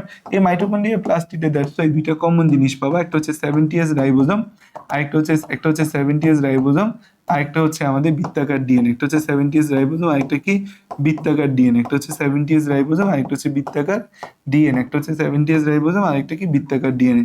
70S রাইবোজোম, আরেকটা কি আমাদের বৃত্তাকার ডিএনএ। ওকে, এখন খেয়াল করে দেখো আমরা হচ্ছে যে অক্সিডেটিভ ফসফোরাইলেশন সংগঠিত হয় কোথায়? অক্সিডেটিভ ফসফোরাইলেশন কোথায় সংগঠিত হবে? অক্সিডেটিভ ফসফোরাইলেশন আমাদের হচ্ছে মনে রাখবা ফসফোরাইলেশন এডিপি থেকে এটিপি তৈরি, এডিপি থেকে এটিপি তৈরি, এডিপি থেকে এটিপি তৈরি, এডিপি থেকে এটিপি তৈরিকে আমরা কি বলি? এডিপি থেকে এটিপি তৈরিকে বলি হচ্ছে আমরা ফসফোরাইলেশন। এডিপি থেকে এটিপি তৈরিকে কি বলা হয়? ফসফোরাইলেশন। ফসফোরাইলেশন। এই ফসফোরাইলেশন আমাদের দুই টাইপের হয়, একটা অক্সিডেটিভ হয়, আরেকটা আমাদের কি হয়? একটা অক্সিডেটিভ হয় এক নাম্বার। আরেকটা সেকেন্ড যে কথা সেটা হচ্ছে আমাদের হয় ফটোফসফোরাইলেশন। অক্সিডেটিভ হয় আমাদের মাইটোকন্ড্রিয়াতে অক্সিডেটিভ হয়। আর ফটোটা হয় হচ্ছে ক্লোরোপ্লাস্টে। ফটোটা হয় কোথায়? ক্লোরোপ্লাস্টে। ফটোটা হয় ক্লোরোপ্লাস্টে। একটা মাইটোকন্ড্রিয়া আর একটা কি ক্লোরোপ্লাস্টে। মাইটোকন্ড্রিয়া আর একটা হয় ক্লোরোপ্লাস্টে। ঠিক আছে, মাইটোকন্ড্রিয়া আর ক্লোরোপ্লাস্টে। মাইটোকন্ড্রিয়া আরেকটা হচ্ছে ক্লোরোপ্লাস্টে। তাহলে আমাদের অক্সিডেটিভ ফসফোরাইলেশন জানতে চাইছি কোথায় হবে? মাইটোকন্ড্রিয়ায় হবে। কোন অঙ্গাণুতে গ্রানাম বিদ্যমান? এটা হচ্ছে ক্লোরোপ্লাস্ট। এই যে আমাদের ক্লোরোপ্লাস্ট, এই ক্লোরোপ্লাস্টের মধ্যে হচ্ছে যে আমাদের থালার মতো অংশগুলোকে থাইলাকয়েড বলে। তো থালার মতো অংশগুলোকে কি বলে? থাইলাকয়েড। আর এই যে থাইলাকয়েডের যে গুচ্ছ, এই থাইলাকয়েডের গুচ্ছকে কি বলা হয়? গ্রানাম বলা হয়, গ্রানাম। আর এই যে মাইটোকন্ড্রিয়ার ভেতর আমাদের হচ্ছে ক্লোরোপ্লাস্টের ভেতর আমাদের যে ডট ডট ডট ডট তরল পাওয়া যায়, এই ডট ডট তরলকে কি বলি আমরা? ডট ডট তরলকে আমরা বলি হচ্ছে স্ট্রমা। ডট ডট যে তরল পাই, ডট ডট তরলকে কি বলি আমরা? ডট ডট তরলকে বলি আমরা স্ট্রমা। ডট ডট তরলকে কি বলি আমরা? ডট ডট তরলকে আমরা বলি হচ্ছে স্ট্রমা। ডট ডট যে তরল আছে তরলকে বলে স্ট্রমা। তাহলে এটা উত্তর কি হবে? উত্তর হবে হচ্ছে আমাদের ক্লোরোপ্লাস্ট। উত্তর কি হবে? উত্তর হবে ক্লোরোপ্লাস্ট। উত্তর কি হবে? উত্তর হবে ক্লোরোপ্লাস্ট। নেক্সট আসো দেখো কোনটি শক্তি রূপান্তরের অঙ্গাণু, যে কোন অঙ্গাণুটা আমাদের শক্তি রূপান্তর করতে পারে। শক্তি রূপান্তরের অঙ্গাণু বললে সেটা ক্লোরোপ্লাস্ট হবে। শক্তি রূপান্তরের অঙ্গাণু বললে সেটা কি হবে? সেটা হবে ক্লোরোপ্লাস্ট। শক্তি রূপান্তরের অঙ্গাণু বললে সেটা কি হবে? ক্লোরোপ্লাস্ট। ক্ল্যামাইডোমোনাস এর ক্লোরোপ্লাস্ট কোন ধরনের? ক্ল্যামাইডোমোনাস যে আছে আমাদের তার ক্লোরোপ্লাস্টটা কোন ধরনের হবে? দেখো ক্লোরোপ্লাস্টের আকৃতি নিয়ে আমরা বিভিন্ন জায়গায় বিভিন্ন কথা বলি এবং এই রিলেটেড এমসিকিউ আছে। এটা মজার ছন্দ দিয়ে মনে রাখি। তারেক সাপের গলায় আংটি পেল। তারেক সাপের গলায় কি পেলো? আংটি পেলো। যে স্পুক, তারেক দিয়ে তারকাকৃতি, জেড দিয়ে জিগনেমা, সাপ দিয়ে সর্পিলাকার, এস দিয়ে স্পাইরোগেরা, গলায় দিয়ে গোলাকার, পি দিয়ে হচ্ছে যে আমাদের পিথোফোরা, আংটি দিয়ে আংটি আকৃতির, এটা হচ্ছে যে উলুট্রিক্স। উলুট্রিক্স আংটি আকৃতির, আংটি বা ফিতা বা বেল্ট বা গার্ডল আকৃতির। এটা আমরা হচ্ছে নামগুলো সব আবার পড়বো হচ্ছে শৈবাল ছত্রাকের মধ্যে। আর সি দিয়ে ক্ল্যামাইডোমোনাস, এটা কি আকৃতি? পেয়ালা আকৃতির। ক্ল্যামাইডোমোনাস কি আকৃতি? পেয়ালা আকৃতির। ক্ল্যামাইডোমোনাস কি আকৃতি? ক্ল্যামাইডোমোনাস হচ্ছে পেয়ালা আকৃতির। ক্ল্যামাইডোমোনাস কি আকৃতি? ক্ল্যামাইডোমোনাস পেয়ালা আকৃতির। ওকে, এখন খেয়াল করে দেখো আমাদের হচ্ছে যে নেক্সট কথা হচ্ছে যে ক্লোরোপ্লাস্টের কোথায় ক্লোরোফিল অবস্থান করে। ক্লোরোপ্লাস্টের কোথায় ক্লোরোফিল থাকবে? সেটা হচ্ছে থাইলাকয়েডে থাকে। থাইলাকয়েড নামে যে থালার মতো অংশগুলো থাকে সেই জায়গায় আমাদের কি থাকে? ক্লোরোপ্লাস্ট, ক্লোরোফিল থাকে। তারপর আসা যাক হচ্ছে আমাদের ক্লোরোপ্লাস্ট সাহায্য করে কোথায়? ক্লোরোপ্লাস্ট কি কি কাজ করে? ক্লোরোপ্লাস্ট হচ্ছে প্রোটিন সংশ্লেষণ না, প্রোটিন সংশ্লেষণের কাজ হচ্ছে রাইবোজোমের। প্রোটিন সংশ্লেষণের কাজ কি? প্রোটিন সংশ্লেষণের কাজ হচ্ছে রাইবোজোম এর। অন্তঃকোষীয় পরিপাকের কাজ করে কে? লাইসোসোম। মাকুতন্ত্র গঠন করে কে? মাকুতন্ত্র গঠন করে হচ্ছে সেন্ট্রিওল। সেন্ট্রিওল মাকুতন্ত্র গঠন করে। আর ফটো রেসপিরেশন বা আলোক শোষণে সাহায্য করে কে আমাদের? ক্লোরোপ্লাস্ট। ক্লোরোপ্লাস্ট ফটো সিনথেসিসে সাহায্য করে, ফটো ফসফোরাইলেশনে সাহায্য করে, ফটো রেসপিরেশনে সাহায্য করে। কি কি আমার সাথে নামটা উচ্চারণ করে? Photo synthesis, photo phosphorylation, photo respiration. তিনটা কাজে আমাদের কি সাহায্য করবে? ক্লোরোপ্লাস্ট সাহায্য করবে। সেন্ট্রিওল কে আবিষ্কার করেন? দেখো সেন্ট্রিওল জিনিসটা হচ্ছে যে আমাদের কি? সেন্ট্রিওল জিনিসটা হচ্ছে যে প্রধানত প্রাণী কোষে এবং কিছু কিছু উদ্ভিদ কোষে যে অঙ্গাণু নিউক্লিয়াসের কাছে অবস্থান করে, স্বপ্রজনন ক্ষমতা সম্পন্ন এবং একটা গহ্বরকে ঘিরে 9টা ছোট ছোট নালিকা মিলে যে গঠন তৈরি করে তাকে সেন্ট্রিওল বলে। সেন্ট্রিওল আবিষ্কার করে হচ্ছে ভ্যান বেন্ডেন। সেন্ট্রিওল আবিষ্কার করে আর থিওডর বোভেরি এদের নামকরণ করে। সেন্ট্রিওল তাহলে আবিষ্কার করে হচ্ছে ভ্যান বেন্ডেন আর নামকরণ করে হচ্ছে থিওডর বোভেরি। কিছু শৈবাল, ছত্রাক, মসবর্গীয় উদ্ভিদ, পানবর্গীয় উদ্ভিদ, নগ্নবীজী অধিকাংশ হচ্ছে যে আমাদের প্রাণী কোষে সেন্ট্রিওল থাকে। আদিকোষ, খেয়াল করে দেখো আদিকোষ, তারপর হচ্ছে যে ডায়াটম, তারপর হচ্ছে ইস্ট এবং আবৃতবীজী উদ্ভিদে এটি অনুপস্থিত। তাহলে কোথায় কোথায় অনুপস্থিত? আদিকোষ, ডায়াটম, ইস্ট এবং আবৃতবীজী উদ্ভিদে এটা অনুপস্থিত। আদিকোষ, ডায়াটম, ইস্ট এবং আবৃতবীজী উদ্ভিদে এটা কি? অনুপস্থিত। এখন খেয়াল করে দেখো আমাদের হচ্ছে সেন্ট্রিওল কে আবিষ্কার করে? তাহলে সেন্ট্রিওল আবিষ্কার করে হচ্ছে ভ্যান বেন্ডেন হচ্ছে, তাহলে আমরা দেখতে পাচ্ছি সেন্ট্রিওল আবিষ্কার করে। সেন্ট্রিওল আবিষ্কার করে কে? ভ্যান বেন্ডেন হচ্ছে আমাদের সেন্ট্রিওল আবিষ্কার করে। নেক্সট হচ্ছে যে আমাদের মাকুতন্ত্র গঠন করে নিচের কোনটা? মাকুতন্ত্র গঠন করে আমাদের সেন্ট্রিওল। মাকুতন্ত্র গঠন করে কে? মাকুতন্ত্র গঠন করে সেন্ট্রিওল। কারণ সেন্ট্রিওলের ভেতর হচ্ছে, সেন্ট্রিওলটা হচ্ছে যে আমাদের এরকম একটা হচ্ছে দ্বিস্তরী ঝিল্লি দ্বারা আবৃত। এই সেন্ট্রিওলের ভেতর এরকম মাকুতন্ত্রগুলো মিলে এরকম একটা গঠন তৈরি করে। এই গঠনটাকে বলি হচ্ছে আমরা সেন্ট্রিওল। এই গঠনটাকে কি বলি আমরা? এই গঠনটাকে বলি হচ্ছে আমরা সেন্ট্রিওল। গঠনটাকে বলি হচ্ছে আমরা সেন্ট্রিওল। গঠনটাকে বলি হচ্ছে যে আমরা সেন্ট্রিওল। এই গঠনটাকে কি বলি আমরা? গঠনটাকে বলি হচ্ছে আমরা সেন্ট্রিওল। তো এইটা হচ্ছে আমাদের সেন্ট্রিওল, এটা হচ্ছে আমাদের সেন্ট্রিওল। এই সেন্ট্রিওলের মাঝে যে তরলটা আছে এটাকে বলি হচ্ছে আমরা সেন্ট্রোজোম। সেন্ট্রোস্ফিয়ার, এটাকে কি বলি আমরা? সেন্ট্রোস্ফিয়ার। আর এইটাকে বলি হচ্ছে আমরা সেন্ট্রোজোম। এটাকে কি বলি আমরা? সেন্ট্রোসোম। এটাকে কি বললাম? এটাকে বলি সেন্ট্রোজোম। ওকে, এখন দেখো যে আমরা হচ্ছে যে সামনের দিকে যদি যাই, আবারও বলি আমাদের medical admission full course alpha 7.0 ব্যাচে কিন্তু ভর্তি এবং প্রি বুকিং দুইটাই চলছে। যারা ভর্তি হতে চাও ভর্তি হয়ে যাও, যারা প্রি বুকিং করতে চাও প্রি বুকিং করো, বাট ডোন্ট ডু লেট করো না। কোষ গহ্বরের আবরণকে কি বলা হয়? কোষ গহ্বরের আবরণকে বলা হয় টোনোপ্লাস্ট। কোষ গহ্বরের আবরণকে কি বলি? কোষ গহ্বরের আবরণ যে আছে সেটাকে বলা হয় টোনোপ্লাস্ট। কোষ গহ্বরের ভেতর কি থাকে? কোষ রস থাকে। এই কোষ রসটা কিন্তু কোষের পিএইচ নিয়ন্ত্রণ করে এবং টোনোপ্লাস্টটা কি? রাবার জাতীয়। কোষ অভ্যন্তরে পিএইচ রক্ষা করে কে? এই যে কোষ গহ্বরের ভেতর যে আমাদের কোষ রস আছে, কোষ গহ্বরের কোষ রস। কোষ গহ্বরের কি? কোষ রস। রস। এটা এখন অন্য বিভিন্ন জিনিসও আছে, বিভিন্ন কাজ করে, বাট এটার ক্ষেত্রে ডিরেক্ট লাইন দেওয়া আছে যে আমাদের এরা কোষ রস, এরা হচ্ছে আমাদের কোষে কি নিয়ন্ত্রণ করে, পিএইচ নিয়ন্ত্রণ করে। ডিরেক্ট লাইন হচ্ছে যেটা দেওয়া আছে বইয়ের মধ্যে। কোনটাকে কোষের মস্তিষ্ক, কোষের মস্তিষ্ক, কোষের কেন্দ্রিকা, আমাদের হচ্ছে যে প্রাণকেন্দ্র, এই টার্মিনোলজিগুলো কার ক্ষেত্রে ব্যবহার করি? এই টার্মিনোলজিগুলো আমরা ব্যবহার করি নিউক্লিয়াসের ক্ষেত্রে।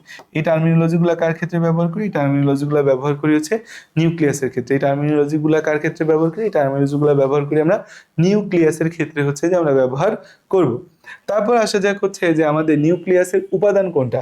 নিউক্লিয়াসের মধ্যে আমরা ক্রোমোজোম নামক উপাদান দেখতে পাই। নিউক্লিয়াসের মধ্যে কি উপাদান দেখতে পাবো? ক্রোমোজোম নামক উপাদান হচ্ছে দেখতে পাবো। ক্রোমোজোম নামক উপাদান আমরা হচ্ছে নিউক্লিয়াসের ভেতর দেখতে পাবো।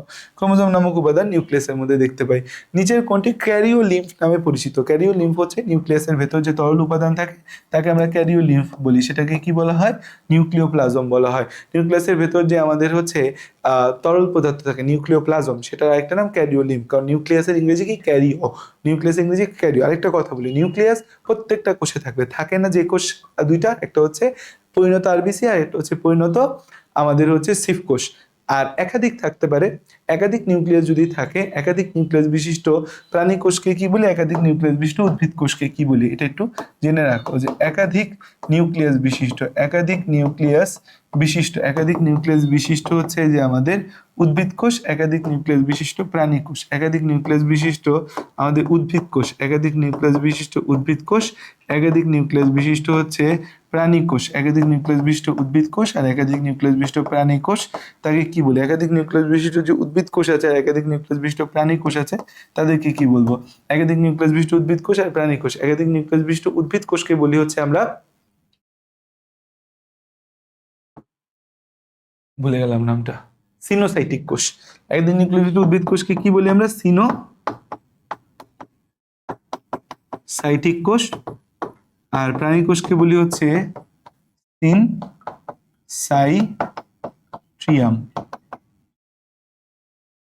আসো, সর্বপ্রথম ক্রোমোজোম আবিষ্কার করে বিজ্ঞানী ওয়াল্টার ফ্লেমিং। এখানে দেখো আবিষ্কার নিয়ে কথাবার্তা বলা আছে যে ওয়াল্টার ফ্লেমিং এর মতে আমাদের হচ্ছে, আচ্ছা, কার্ল নাগেলি। দেখো কার্ল নাগেলি, বিজ্ঞানী কার্ল নাগেলি সর্বপ্রথম উদ্ভিদ কোষে নিউক্লিয়াসে ক্রোমোজোম প্রত্যক্ষ করেন। তাহলে হচ্ছে উদ্ভিদ কোষে ক্রোমোজোম সবার প্রথম কে দেখতে পায়? বিজ্ঞানী কার্ল নাগেলি। স্টার্স বার্জার কোষ বিভাজনের সময় সুতার মতো গঠন দেখতে পায়। ওয়াল্টার ফ্লেমিং হচ্ছে এই সুতার মতো গঠনগুলোর নামকরণ করে হচ্ছে ক্রোমাটিন। আমাদের হচ্ছে যে মানুষের ক্রোমোজোম সংখ্যা সর্বপ্রথম প্রকাশ করে হচ্ছে থিওফাইলাস পেইন্টার। থিওফাইলাস পেইন্টার সর্বপ্রথম মানুষের ক্রোমোজোম সংখ্যা বের করে। তো আমরা বিজ্ঞানী কার্ল নাগেলির নাম মনে রাখবো। সর্বপ্রথম ক্রোমোজোম দেখে কে? আমাদের কার্ল নাগেলি হচ্ছে সর্বপ্রথম ক্রোমোজোম দেখে। কারণ কার্ল নাগেলির নাম যেহেতু নাই, তাহলে স্টার্স বার্জার হচ্ছে যে কোষ বিভাজনের সময় সুতার মতো কিছু গঠন দেখতে পায়। ওয়াল্টার ফ্লেমিং এর মত এসব সুতার মতো গঠনকে ক্রোমাটিন নামকরণ করে। তাইলে আমাদের যেহেতু হচ্ছে যে নাগেলি নেই, তাহলে হচ্ছে স্টার্স বার্জার হবে, স্টার্স বার্জার হবে, স্টার্স বার্জার হবে। আমরা স্টার্স বার্জারের নাম দিব যে হচ্ছে তিনি সর্বপ্রথম হচ্ছে যে এই ক্রোমোজোম লক্ষ্য করে। এখানে আমরা নাম কার দিব? স্টার্স বার্জারের নাম দিব। নেক্সট আমাদের হচ্ছে যে কথা যেটা, সেটা হচ্ছে পেঁয়াজের ক্রোমোজোম সংখ্যা কয়টা? পেঁয়াজে 8 জোড়া ক্রোমোজোম পাওয়া যায়। পেঁয়াজের ক্রোমোজোম সংখ্যা হচ্ছে 16টা। এখন হচ্ছে যে এর বাইরে আমরা কি মনে রাখবো? এখানে দেখো যে আমাদের হচ্ছে যে বিভিন্ন নামের ক্ষেত্রে আমাদের কিছু নাম আছে। একটা ধান, ধানের বৈজ্ঞানিক নাম হচ্ছে একটা অরাইজা স্যাটিভা। গমের বৈজ্ঞানিক নাম ট্রিটিকাম এস্টিভাম। ধানে 24, গমে তার উল্টা 42। ভুট্টা যে আছে তার নাম হচ্ছে জিয়ামেইস, এখানে কয়টা? 20টা। পেঁয়াজ যে আছে অ্যালিয়াম সেপা, এখানে কয়টা? 16টা। তারপর হচ্ছে যে আমাদের গোল আলুর বৈজ্ঞানিক নামটা মনে রাখবা, সোলানাম টিউবারসাম, কয়টা? 48টা। এখানে তামাকের বৈজ্ঞানিক নামটা সবার মনে থাকে অ্যাজ ইউজুয়াল, নিকোটিনা ট্যাবাকাম, 28টা। তো এই কয়টা নাম হচ্ছে যে আমরা মনে রাখবো, সব দরকার নেই আমাদের। এই দিক থেকে মানুষের নাম তো জানো, গরুর নামটা মনে রাখো, খুব ইন্টারেস্টিং, বস ইন্ডিকা। কয়টা আছে আমাদের? 60টা আছে, বস ইন্ডিকা। ছাগল ক্যাপ্রা হিরকাস, কয়টা? 60টা। তো দেখা যায় বন্ধু বান্ধবদের আমরা মাঝে মাঝে গরু ছাগল বলে বকা দিই না, এখন থেকে বলবা তুই একটা বস ইন্ডিকা, তুই একটা ক্যাপ্রা হিরকাস, ওরা অবাক হয়ে যাবে। আবার যখন তুমি বলবা ব্যাখ্যাটা, তখন তোমাকে খুব মেধাবী ভেবে পচাবেও বন্ধুরা, হ্যাঁ খুব মেধাবী হয়ে গেছে না। তারপর হচ্ছে যে আমাদের কবুতর, কলম্বা লিভিয়া। কবুতরের সবচেয়ে বেশি ক্রোমোজোম পাওয়া যায় কয়টা? 80টা ক্রোমোজোম পাওয়া যায়। তারপর হচ্ছে আমাদের গিনিপিগের বৈজ্ঞানিক নামটা মনে রাখতে পারো, ক্যাভিয়া পোর্সিলাস, 64টা ক্রোমোজোম পাওয়া যায়। আমাদের প্রাণ প্রিয় হাইড্রা ভালগারিস, সেখানে 32টা ক্রোমোজোম পাওয়া যায়, সেই কয়টা নাম আমরা হচ্ছে যে মনে রাখবো। আচ্ছা, এখানে একটা ইম্পর্টেন্ট কথা আছে, সেটা হচ্ছে সর্বোচ্চ ক্রোমোজোম কয়টা, সর্বনিম্ন কয়টা ক্রোমোজোম পাওয়া গেছে। সর্বনিম্ন ক্রোমোজোম একটা কোষের মধ্যে পাওয়া গেছে 2টা, সর্বোচ্চ ক্রোমোজোম একটা কোষে পাওয়া গেছে 16টা। তো আমাদের হচ্ছে সর্বাধিক 16টা ক্রোমোজোম পাওয়া গেছে কয়টা, রেডিওল্যারিয়া জাতীয় একটা প্রোটোজোয়া, তার নাম হচ্ছে অলাকান্থা। রেডিওল্যারিয়া জাতীয় একটা প্রোটোজোয়া, তার নাম কি, অলাকান্থা। আর সর্বনিম্ন ক্রোমোজোম পাওয়া গেছে কোথায়, সর্বনিম্ন ক্রোমোজোম পাওয়া গেছে হচ্ছে যে আমাদের 2টা ক্রোমোজোম। কোথায় পাওয়া গেছে 2টা ক্রোমোজোম, গোলকৃমিতে, অ্যাসকারিস মেগালোসেফালাসে হচ্ছে যে আমাদের 2টা ক্রোমোজোম পাওয়া গেছে। অ্যাসকারিস মেগালোসেফালাসে কয়টা ক্রোমোজোম পাওয়া গেছে, অ্যাসকারিস মেগালোসেফালাসে হচ্ছে 2টা ক্রোমোজোম পাওয়া গেছে। তারপর আসা যাক হচ্ছে যে আমাদের সামনের দিকে যদি যাই, যে এই জেড চিহ্নিত অংশটি কি, এই জায়গায় আমাদের একটা ক্রোমোজোম, ক্রোমোজোমের মধ্যে এই অংশটা নিউক্লিওলাস বোঝাচ্ছে। আর এই জায়গায় যে ভাঁজটা দেখো, এখানে যে ভাঁজটা হয় এটা তো সেন্ট্রোমিয়ার, সেন্ট্রোমিয়ারের জন্য যে ভাঁজটা হয় এটাকে বলে মুখ্য কুঞ্চন। এই ভাঁজ ছাড়া অন্য কোনো জায়গায় যদি কোনো ভাঁজ হয় সেটাকে বলা হবে কি, গৌণ কুঞ্চন। সেটাকে কি বলা হবে, গৌণ কুঞ্চন বলা হবে। তাহলে এটা কি আমাদের গৌণ কুঞ্চন। আমরা যদি একটা ক্রোমোজোমের ছবি দেখি তাহলে আমাদের অনেক কিছু ক্লিয়ার হবে। এই যে ক্রোমোজোম, মাঝে হচ্ছে আমাদের সেন্ট্রোমিয়ার, সেন্ট্রোমিয়ারটা একটা অরঞ্জিত অঞ্চল, বাকি সবকিছু রঞ্জিত হয়। সেন্ট্রোমিয়ারের দুই পাশে কি থাকে, কাইনোটিকার নামে একটা ছোট্ট গাঠনিক অবকাঠামো থাকে। এখানে যে ভাঁজটা আছে সেই ভাঁজটাকে কি বলা হয়, মুখ্য কুঞ্চন বলা হয়। এটা তো ক্রোমোজোমের 2টা বাহুটা যখন অনুদৈর্ঘ্যভাবে ভাগ হয়ে এরকম 2টা অংশ হয় তখন তাদের ক্রোমাটিড বলা হয়। এক একটা ক্রোমোজোমে 2টা ক্রোমাটিড থাকতে পারে, এদেরকে একে অপরের সিস্টার ক্রোমাটিড বলে। এদেরকে একে অপরের কি বলা হয়, এদেরকে একে অপরের সিস্টার ক্রোমাটিড বলা হয়। এদেরকে একে অপরের কি বলা হয়, সিস্টার ক্রোমাটিড বলা হয়। 1 নম্বর কথা। 2 নম্বর কথা যেটা আছে আমাদের, সেটা হচ্ছে যে এই যে আমাদের মুখ্য কুঞ্চনের পর এখানে আরেকটা ভাঁজ, এটাকে গৌণ কুঞ্চন বলে, যার সাথে যুক্ত আছে স্যাটেলাইট বা নিউক্লিওলাস। এই গৌণ কুঞ্চনে কি যুক্ত থাকে, আসলে স্যাটেলাইট বলছে, বাট বেসিক্যালি জিনিসটা হচ্ছে নিউক্লিওলাস। বেসিক্যালি জিনিসটা কি, বেসিক্যালি জিনিসটা হচ্ছে স্যাটেলাইট বা নিউক্লিওলাস। স্যাটেলাইট বা এটাকে বলা হয় নিউক্লিওলাস। স্যাটেলাইট বা এটাকে কি বলা হয়, নিউক্লিওলাস বলা যায়। একটা স্যাটেলাইট অথবা এটাকে কি বলা হয়, নিউক্লিওলাস বলা যায়। আর এখানে যে অঞ্চলটা পাওয়া যায় এটাকে কি বলি, এটাকে বলেছে গৌণ কুঞ্চন। এখানে আমাদের যে প্যাচগুলো আছে এই প্যাচগুলোকে কি বলা হয়, ক্রোমাটিন তন্তু বলা হয়। ভেতরে আমাদের ডিএনএ বেসিক্যালি হচ্ছে যে এই ক্রোমোজোমটা তৈরি হয় কিভাবে, ক্রোমোজোমটা তৈরি হয় DNA plus histone protein, DNA plus histone protein, DNA plus হচ্ছে histone protein, DNA plus histone protein পেঁচিয়ে তৈরি হয় কি, ডিএনএ প্লাস হিস্টোন প্রোটিন পেঁচিয়ে তৈরি হয় হচ্ছে আমাদের nucleosome. DNA plus histone protein পেঁচায় কি তৈরি হয়, নিউক্লিওসোম। এই যে নিউক্লিওসোম আছে, নিউক্লিওসোমটা আমাদের পেঁচিয়ে কি তৈরি হয়, নিউক্লিওসোমটা পেঁচিয়ে তৈরি হয় হচ্ছে ক্রোমাটিন। এই যে ক্রোমাটিন যে আছে এই ক্রোমাটিনটা পেঁচায় কি তৈরি হয়, ক্রোমাটিনটা পেঁচায় তৈরি হয় হচ্ছে ক্রোমোজোম। ক্রোমাটিনটা পেঁচায় কি তৈরি হয়, ক্রোমাটিনটা পেঁচায় তৈরি হয় হচ্ছে ক্রোমোজোম তৈরি হয়। ক্রোমাটিনটা পেঁচায় কি তৈরি হচ্ছে, ক্রোমাটিনটা পেঁচায় ক্রোমোজোম তৈরি হচ্ছে। তাহলে আমরা এতটুকু জায়গা দেখতে পাইলাম, আমরা এতটুকু জায়গা দেখলাম। এখন আসা যাক হচ্ছে যে আমাদের তাহলে আমরা বুঝতে পারছি। এখন আরেকটা জিনিস বলে রাখি, টেলোমিয়ার।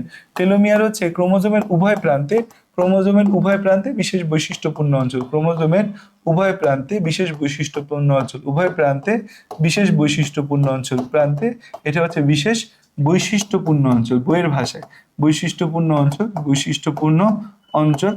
এবং হচ্ছে যে এরা রিপিটেড ডিএনএ দিয়ে তৈরি, এরা হচ্ছে আমাদের কি রিপিটেড ডিএনএ দিয়ে তৈরি, রিপিটেড ডিএনএ দ্বারা তৈরি, রিপিটেড ডিএনএ দ্বারা তৈরি, রিপিটেড ডিএনএ দ্বারা তৈরি।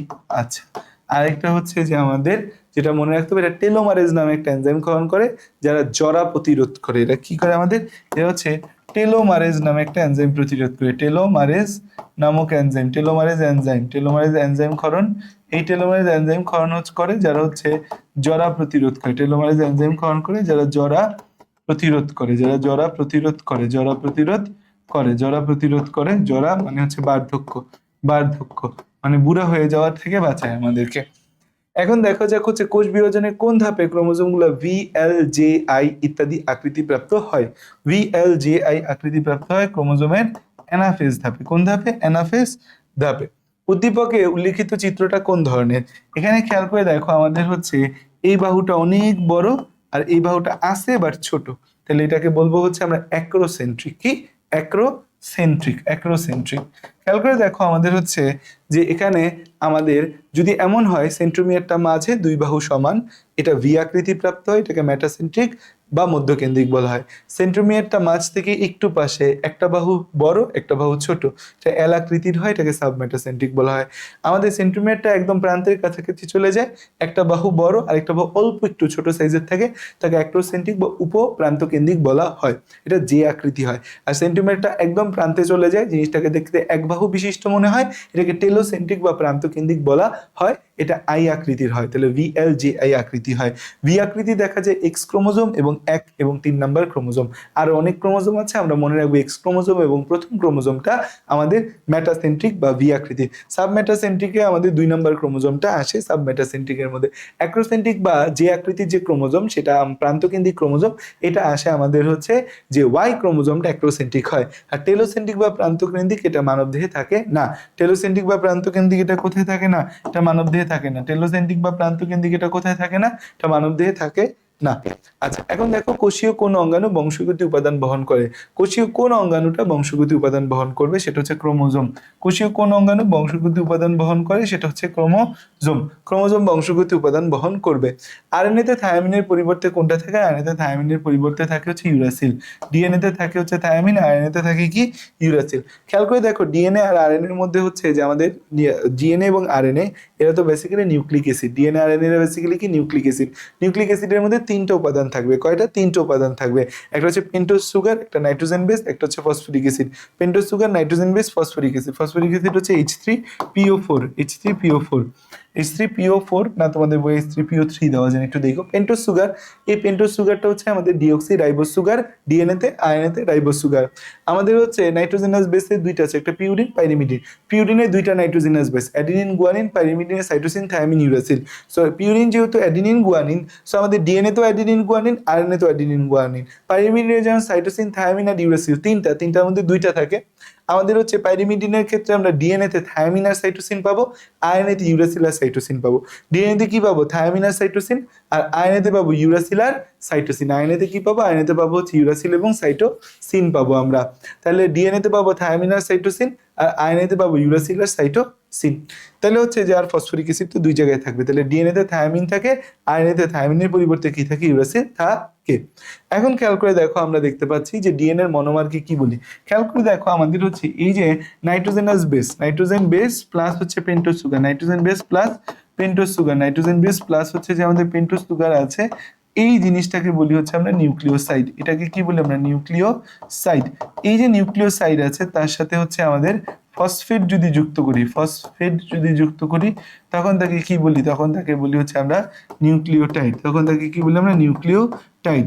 এবং এই যে নিউক্লিওটাইড আছে, এই নিউক্লিওটাইডের পলিমারকে কি বলি? নিউক্লিওটাইডের পলিমারকে বলি হচ্ছে নিউক্লিক অ্যাসিড। নিউক্লিওটাইডের পলিমারকে কি বলি? নিউক্লিওটাইডের পলিমারকে বলি নিউক্লিক অ্যাসিড বলা হয়।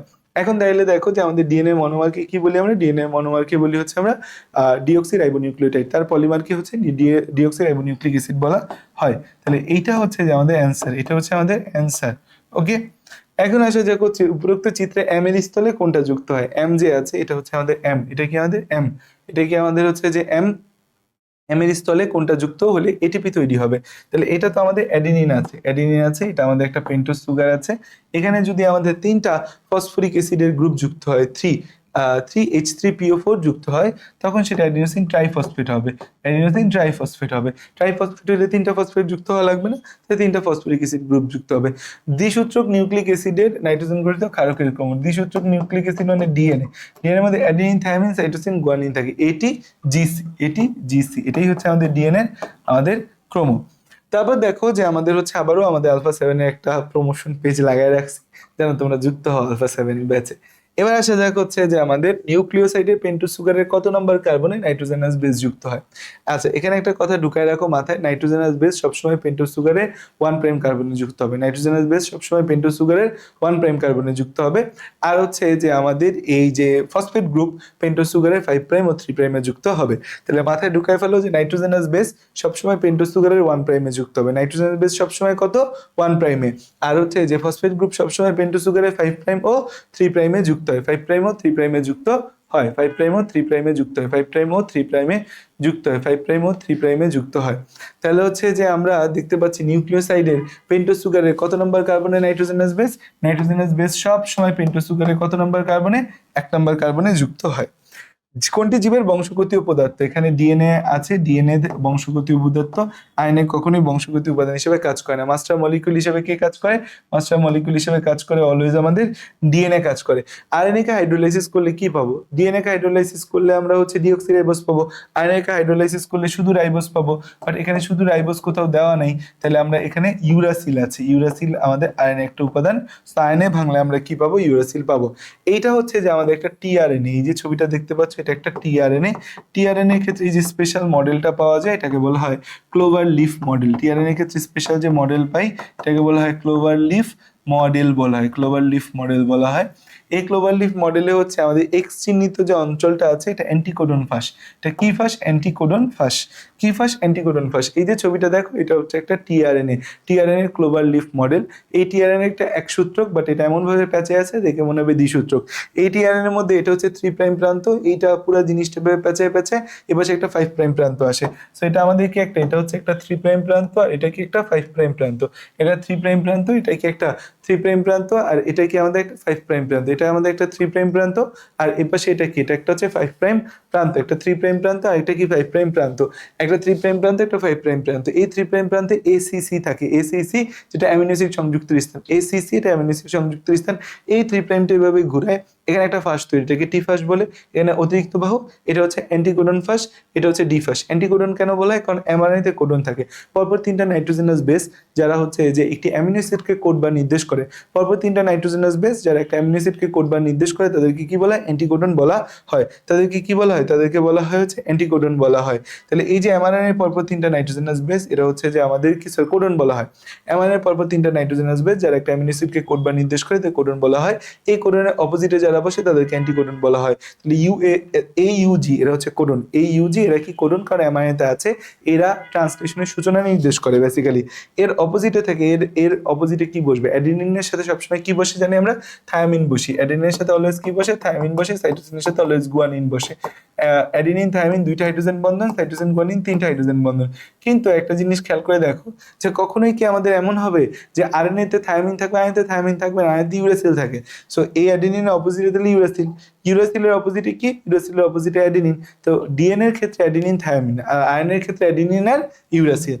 আর গুয়ানিনের অপোজিটে সাইটোসিন বসে। তাহলে এটা যদি কোডন হয়, তাহলে কোডনের অপোজিটে যেটা বসবে সেটা কি? অ্যান্টিকোডন। সো টিআরএনএ এর ভেতর অ্যান্টিকোডন থাকে। টিআরএনএ এর ভেতর কি থাকে? অ্যান্টিকোডন থাকে। আর এমআরএনএ এর ভেতর কি থাকে? কোডন থাকে। কথাগুলো কিন্তু খেয়াল করে, আমি যা বলতেছি কথা খেয়াল করে, বলদের মধ্যে শুধু স্লাইড পড়লে হবে না। তাহলে টিআরএনএ এর মধ্যে কি থাকে? অ্যান্টিকোডন ফাঁস থাকে, অ্যামিনো অ্যাসিড সংযুক্ত স্থান থাকে। আর এমআরএনএ এর মধ্যে কি থাকে? এমআরএনএ এর মধ্যে কোডন থাকে। নিচের কোন প্রক্রিয়ায় প্রাইমার তৈরি হয়? নিচের কোন প্রক্রিয়ায় কি তৈরি হয়? প্রাইমার তৈরি হয়। প্রাইমার তৈরি হবে। প্রাইমার তৈরি হয় কোথায়? প্রাইমার তৈরি হবে আমাদের হচ্ছে রেপ্লিকেশন প্রক্রিয়া। আমরা প্রাইমার দেখতে পাবো। রেপ্লিকেশন কি করে? রেপ্লিকেশন প্রাইমার রেপ্লিকেশনের সূচনা করে। ডিএনএ প্রতিলিপনের সময় হাইড্রোজেন বন্ধন ভাঙে কে? হাইড্রোজেন বন্ধন ভাঙে হেলিকেজ এনজাইম। হাইড্রোজেন বন্ধন ভাঙে কে? Helicase enzyme. এখানে দেখো এনজাইমগুলোর নাম দেওয়া আছে। ডিএনএ রেপ্লিকেশনের সময় আমাদের কিছু এনজাইম দরকার হয়, যারা পুরো রেপ্লিকেশন প্রক্রিয়াটাকে গতিময় করে, রেপ্লিকেশন প্রক্রিয়াটাকে ঠিকমতো গঠাইতে সাহায্য করে। তাদেরকে রেপ্লিকেশন কমপ্লেক্স বলা হয়। তাদেরকে কি বলা হয়? রেপ্লিকেশন কমপ্লেক্স বা রেপ্লিজোম বলা হয়। রেপ্লিকেশন কমপ্লেক্স বা এদেরকে কি বলা হয়? রেপ্লিজোম বলা হয়। রেপ্লিকেশন কমপ্লেক্স বা রেপ্লিজোম বলা হয়। এই যে রেপ্লিকেশন কমপ্লেক্স, এই যে রেপ্লিকেশন কমপ্লেক্স বা যাদেরকে বলতেছি হচ্ছে যে আমরা রেপ্লিজোম বলতেছি, এখানে উপাদান আছে। আর উপাদান এনজাইমগুলো কি এবং কি কাজ করে খেয়াল করো। প্রথমে ডিএনএ হেলিকেজের নাম দেখো। ডিএনএ একটা দ্বিসূত্রক বন্ধন, দ্বিসূত্রক গঠন। এখানে আমাদের একটা সূত্রক আরেকটা সূত্রকের সাথে নাইট্রোজেনাস বেস দিয়ে লেগে আছে। নাইট্রোজেনাস বেসগুলো পরস্পরের সাথে হাইড্রোজেন বন্ধন দ্বারা লেগে আছে। সো এখানে আমাদের যে ডিএনএ হেলিকেজ আছে, ডিএনএ হেলিকেজ হচ্ছে রেপ্লিকেশন ফর্কে। ডিএনএ হেলিকেজ হচ্ছে রেপ্লিকেশন ফর্কে ডিএনএ ডাবল হেলিক্স প্যাচ খুলে। ডিএনএ যে ডাবল হেলিক্স প্যাচ আছে, এই প্যাচটা খুলতে সাহায্য করে কি? DNA helicase enzyme. 2 নম্বর কথা হচ্ছে যে আমাদের এই যে ডিএনএ হেলিকেজ এনজাইম তাহলে কি করে? রেপ্লিকেশন ফর্কে, সহজ কথা ডিএনএ ডাবল হেলিক্সের যে প্যাচ আছে, ডিএনএ ডাবল হেলিক্সগুলোর প্যাচ খুলতে সাহায্য করে কি? Helicase enzyme. কিভাবে? হাইড্রোজেন বন্ধন ভাঙে। এরা কি করে? আমাদের হাইড্রোজেন বন্ধন ভাঙে। এই যে ডিএনএ এর ভেতর যে হাইড্রোজেন বন্ধন আছে, এই হাইড্রোজেন বন্ধনটাকে ভাঙে। 1 নম্বর কথা। 2 নম্বর কথা হচ্ছে যে আমাদের সিঙ্গেল স্ট্র্যান্ড বাইন্ডিং প্রোটিন থাকে। এই যে ডিএনএ সূত্রক দুইটা আলাদা হয়েছে, ডিএনএ সূত্রক দুইটা আলাদা হয়েছে, এই আলাদা হওয়া সূত্রক দুইটাকে পরস্পর জোড়া লাগাবে। আলাদা হওয়া সূত্রক দুইটাকে পরস্পর কি করবে? জোড়া লাগাবে। এই যে আলাদা হওয়া সূত্রক দুইটাকে পরস্পর জোড়া লাগাবে, এই জোড়া লাগানোর লাগানোর কাজটা কি করে, জোড়া লাগানোর কাজ, সরি, আলাদা সূত্রক দুইটাকে জোড়া লাগতে দিবে না, কারণ সূত্রক দুইটা আলাদা হয়েছে, এটা যদি জোড়া লেগে যায় তাহলে তো একটা গ্যাঞ্জাম না, যে আমি সূত্রক দুইটাকে হেলিকেজ এনজাইম দিয়ে ভেঙে এত সুন্দর করে আলাদা করলাম। প্রতিটা সূত্রক আমাদের রেপ্লিকেশনের জন্য একটা টেমপ্লেট বা ছাঁচ হিসেবে ব্যবহার হবে, দুইটা সূত্রককে রেপ্লিকেশন করে আমাদের দুইটা নতুন ডিএনএ তৈরি হবে। সো এখন ঝামেলা হয়ে গেছে, কি ঝামেলা হয়ে গেছে, যে আমাদের আবার জোড়া লাগতে চায়, কারণ একটা ইমোশন তো রয়ে গেছে, অ্যাটাচমেন্ট রয়ে গেছে, সে জায়গায় কাজ করে সিঙ্গেল স্ট্র্যান্ড বাইন্ডিং প্রোটিন, যারা হচ্ছে যে আলাদা খণ্ড দুইটাকে আবার জোড়া লাগতে দেয় না। টপোইসোমারেজ ডিএনএটা কি করে, অতিমাত্রায় পেঁচা যেতে পারে, সেখান থেকে রক্ষা করে। প্রাইমেজ এনজাইম হচ্ছে আমাদের হচ্ছে একটা আরএনএ প্রাইমারকে স্ট্র্যান্ডের সাথে যুক্ত করে এবং প্রাইমার ডিএনএ রেপ্লিকেশনের সূচনা করে। ডিএনএ রেপ্লিকেশনের সূচনা করে কে, প্রাইমার। ডিএনএ রেপ্লিকেশনের সূচনা করে কে, প্রাইমার ডিএনএ রেপ্লিকেশনের সূচনা করে। তারপর আসে হচ্ছে যে আমাদের প্রাইমার চলে আসার পর ডিএনএ পলিমারেজ 3 কাজ করা শুরু করে। প্রাইমার চলে আসার পর ডিএনএ পলিমারেজ 3 কাজ করা শুরু করে। প্রাইমার চলে আসার পরে ডিএনএ পলিমারেজ 3 কাজ করা শুরু করে। প্রাইমার চলে আসার পরে আমাদের কি করে, প্রাইমার চলে আসার পরে ডিএনএ পলিমারেজ 3 কাজ করা শুরু করে। প্রাইমার চলে আসার পরে ডিএনএ পলিমারেজ 3 কাজ করা শুরু করে। এই ডিএনএ পলিমারেজ 3 নিউক্লিওটাইড অনুযুক্ত করে 5 প্রাইম প্রান্তে, নিউক্লিওটাইড অনুযুক্ত করে 5 প্রাইম প্রান্তে, আর 3 প্রাইম প্রান্তে মানে ডিএনএ পলিমারেজ 3 সহজ কথায় মনে রাখো নতুন স্ট্রেন তৈরি করে। ডিএনএ পলিমারেজ 3 সহজ কথায় কি মনে রাখো, নতুন স্ট্রেন তৈরি করে। এবং এদের কাজ হচ্ছে এরা ডিএনএ প্রুফ রিডিং করে। এদের কাজ কি, এরা ডিএনএ প্রুফ রিডিং করে। এদের কাজ কি, এরা ডিএনএ প্রুফ রিডিং করে। যে কখন, ডিএনএ রেপ্লিকেশনের সময়। ডিএনএ রেপ্লিকেশনের সময় ডিএনএতে কোনো ভুল ত্রুটি বিচ্যুতি যদি হয়, তাহলে এই প্রুফ রিডিং এর কাজ কে করে, প্রুফ রিডিং এর কাজ করে ডিএনএ পলিমারেজ 3। ডিএনএ পলিমারেজ 1 আছে, ডিএনএ পলিমারেজ 1 হচ্ছে আমাদের প্রাইমারকে ডিএনএ দ্বারা প্রতিস্থাপন করে। রেপ্লিকেশন শেষে আমাদের হচ্ছে যে প্রাইমারগুলো থাকে, প্রাইমারগুলোতে আরএনএ, তাদেরকে কাট করে বাদ দিয়ে দিতে হবে। তাদেরকে কাট করে বাদ দিয়ে দেওয়ার কাজটা কি করে, ডিএনএ পলিমারেজ 1। আর লাইগেজ আছে, লাইগেজ হচ্ছে ওকাজাকি খণ্ডকে আমাদের হচ্ছে যে যুক্ত করে। ওকাজাকি খণ্ড কোথায়, ল্যাগিং স্ট্র্যান্ড। ঠিক আছে, রেপ্লিকেশনের সময় যে দুইটা সূত্রক তৈরি হয়, একটা সূত্রক হয় একদম ধুমাধুম চলে, এটাকে লিডিং স্ট্র্যান্ড বলে। একটা সূত্রক বা আস্তে আস্তে চলে, সেখানে বারবার প্রাইমার দিতে হয়, সেখানে ছোট ছোট খণ্ড তৈরি হয়, সেটাকে বলে ওকাজাকি খণ্ড। সেই ওকাজাকি খণ্ডগুলোকে একে অপরের সাথে যুক্ত করতে গিয়ে সাহায্য করে লাইগেজ এনজাইম সাহায্য করে। আচ্ছা দেখো, আরএনএ তৈরির প্রক্রিয়াকে কি বলি, আরএনএ তৈরির প্রক্রিয়াকে বলি ট্রান্সক্রিপশন বলি। আরএনএ তৈরির প্রক্রিয়াকে ট্রান্সক্রিপশন বলি। তো আমরা জানি যে ডিএনএ থেকে ডিএনএ তৈরিকে কি বলা হয়, ডিএনএ টু ডিএনএ। ডিএনএ থেকে ডিএনএ এটাকে কি বলি আমরা, রেপ্লিকেশন বলি। ডিএনএ থেকে ডিএনএ এটাকে কি বলি আমরা, রেপ্লিকেশন বলি আমরা। ডিএনএ থেকে এমআরএনএ যদি তৈরি হয়, ডিএনএ থেকে এমআরএনএ, ডিএনএ থেকে এমআরএনএ, এটাকে বলা হয় ট্রান্সক্রিপশন। এটাকে কি বলা হয়, ট্রান্সক্রিপশন। এটাকে কি বলি, এটাকে বলি ট্রান্সক্রিপশন। উল্টাটা যদি হয়, আমাদের এমআরএনএ থেকে ডিএনএ তৈরি হয় যদি উল্টানি ভাই, উল্টানি যদি হয়ে যায়, তখন সেটাকে কি বলবো আমরা, রিভার্স ট্রান্সক্রিপশন। এটাকে বলা হয় হচ্ছে রিভার্স ট্রান্সক্রিপশন, রিভার্স ট্রান্সক্রিপশন। আর হচ্ছে এই এমআরএনএ থেকে যখন আমাদের প্রোটিন তৈরি হবে, এই এমআরএনএ থেকে যখন আমাদের প্রোটিন তৈরি হয়, তখন তাকে কি বলি, এমআরএনএ থেকে প্রোটিন তৈরি হলে সেটাকে বলা হয় ট্রান্সলেশন। সেটাকে বলা হয় ট্রান্সলেশন। এমআরএনএ থেকে প্রোটিন তৈরি হলে তাকে কি বলি, ট্রান্সলেশন বলি। তাই ডিএনএ থেকে এমআরএনএ, এমআরএনএ থেকে প্রোটিন, এই যে পুরো প্রক্রিয়াটা আছে, এই প্রক্রিয়াটার মধ্যে আমাদের কোন উপরোক্ত প্রক্রিয়াটাকে কি বলে, কোন প্রক্রিয়াটার কথা জানতে চাইছে, কোন প্রক্রিয়াটার কথা জানতে চাইছে। পুরো জিনিসটাকে তো সেন্ট্রাল ডগমা বা কেন্দ্রীয় প্রত্যয় বলে। ধরো এখানে বলে দিচ্ছি যে এমআরএনএ থেকে প্রোটিন, এটা এক্স, তাহলে এই এক্স প্রক্রিয়াটাকে কি বলে, এক্স প্রক্রিয়াটাকে বলা হবে ট্রান্সলেশন বলা হবে। উপরোক্ত এক্স প্রক্রিয়াটাকে কি বলা হয়, ট্রান্সলেশন বলা হয়। ডিএনএ টেমপ্লেট সূত্রের অনুক্রম GCAT হলে, ডিএনএ এর মধ্যে কি আছে, GCAT। এমআরএনএ তে কি হবে, এমআরএনএ তে হচ্ছে যে mRNA। তো গুয়ানিনের অপোজিটে সাইটোসিন, সাইটোসিনের অপোজিটে গুয়ানিন, অ্যাডেনিনের অপোজিটে ইউরাসিল, থায়ামিনের অপোজিটে অ্যাডেনিন। এমআরএনএ তো কখনোই হচ্ছে থায়ামিন হবে না, তাহলে হচ্ছে CGUA, তাহলে CGUA, এটা হচ্ছে অ্যান্সার। প্রি এমআরএনএ থেকে চূড়ান্ত এমআরএনএ সৃষ্টি হয়। প্রি এমআরএনএ থেকে চূড়ান্ত এমআরএনএ তৈরির সময় আমাদের হচ্ছে এই ইন্ট্রনস গুলা বাদ চলে যায়, এক্সনস গুলা থাকে। খেয়াল করে দেখো, আমাদের এমআরএনএ তে কিছু সিকোয়েন্স থাকে যার মধ্যে প্রোটিন তৈরির তথ্য আছে, তাদেরকে বলা হয় এক্সনস বা এক্সপ্রেসিং সিকোয়েন্স। তাহলে এমআরএনএ তে কিছু সিকোয়েন্স থাকে যাদের মধ্যে প্রোটিন তৈরির তথ্য আছে, তাদেরকে কি বলা হয়, এক্সনস বা এক্সপ্রেসিং সিকোয়েন্স। আর কিছু সিকোয়েন্স আছে যারা প্রোটিন তৈরি করতে পারে না, তাদেরকে বলে ইন্ট্রনস বা ইন্টারভেনিং সিকোয়েন্স। তাহলে একটা হচ্ছে এক্সনস বা আমাদের হচ্ছে এক্সপ্রেসিং সিকোয়েন্স, একটা ইন্ট্রন্স বা ইন্টারভেনিং সিকোয়েন্স। এই ইন্ট্রন্স গুলাকে কেটে কেটে কেটে কেটে আমরা যদি বাদ দিয়ে দিই, ইন্ট্রন্স গুলাকে কেটে কেটে কেটে যদি আমরা বাদ দিয়ে দিই, বাদ দিয়ে শুধু আমরা এক্সনস গুলাকে রাখি, সেই প্রক্রিয়াটাকে বলা হয় স্প্লাইসিং বলে। সেটাকে কি বলা হয়? স্প্লাইসিং বলা হয়। এক্ষেত্রে যে এনজাইমটা আমাদের কাজে দেয় সেটাকে বলা হয় স্প্লাইসিওসোম। এক্ষেত্রে যে এনজাইমটা আমাদের হচ্ছে কাজে দেয় সেটাকে কি বলা হয়? সেটাকে বলা হয় স্প্লাইসিওসোম বলা হয়। সেটাকে কি বলা হয়? স্প্লাইসিওসোম বলা হয়। সেটাকে কি বলা হয়? সেটাকে বলা হয় স্প্লাইসিওসোম বলা হয়। এখন আমাদের এভাবে কিন্তু প্রি অ্যামাইনো থেকে চূড়ান্ত অ্যামাইনো তৈরি হয়। তাহলে ইন্ট্রন্স গুলোকে আমরা কেটে কেটে বাদ দিই। জিনের যে কার্যকর একক পলিপেপটাইড সংশ্লেষ করে তাকে কি বলা হয়?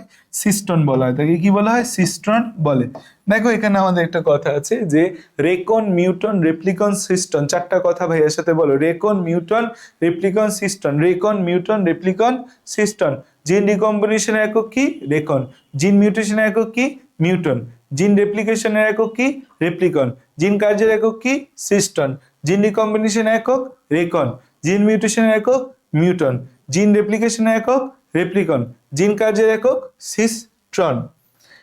তাহলে হচ্ছে আমাদের এখানে সিস্টন অ্যান্সার দিছি না? আচ্ছা আসো, আমাদের হচ্ছে মানব জিনোমের মাত্র 2 ভাগ জিন বিভিন্ন বৈশিষ্ট্যে অংশগ্রহণ করে, 98 ভাগে আমাদের কাজ করে না।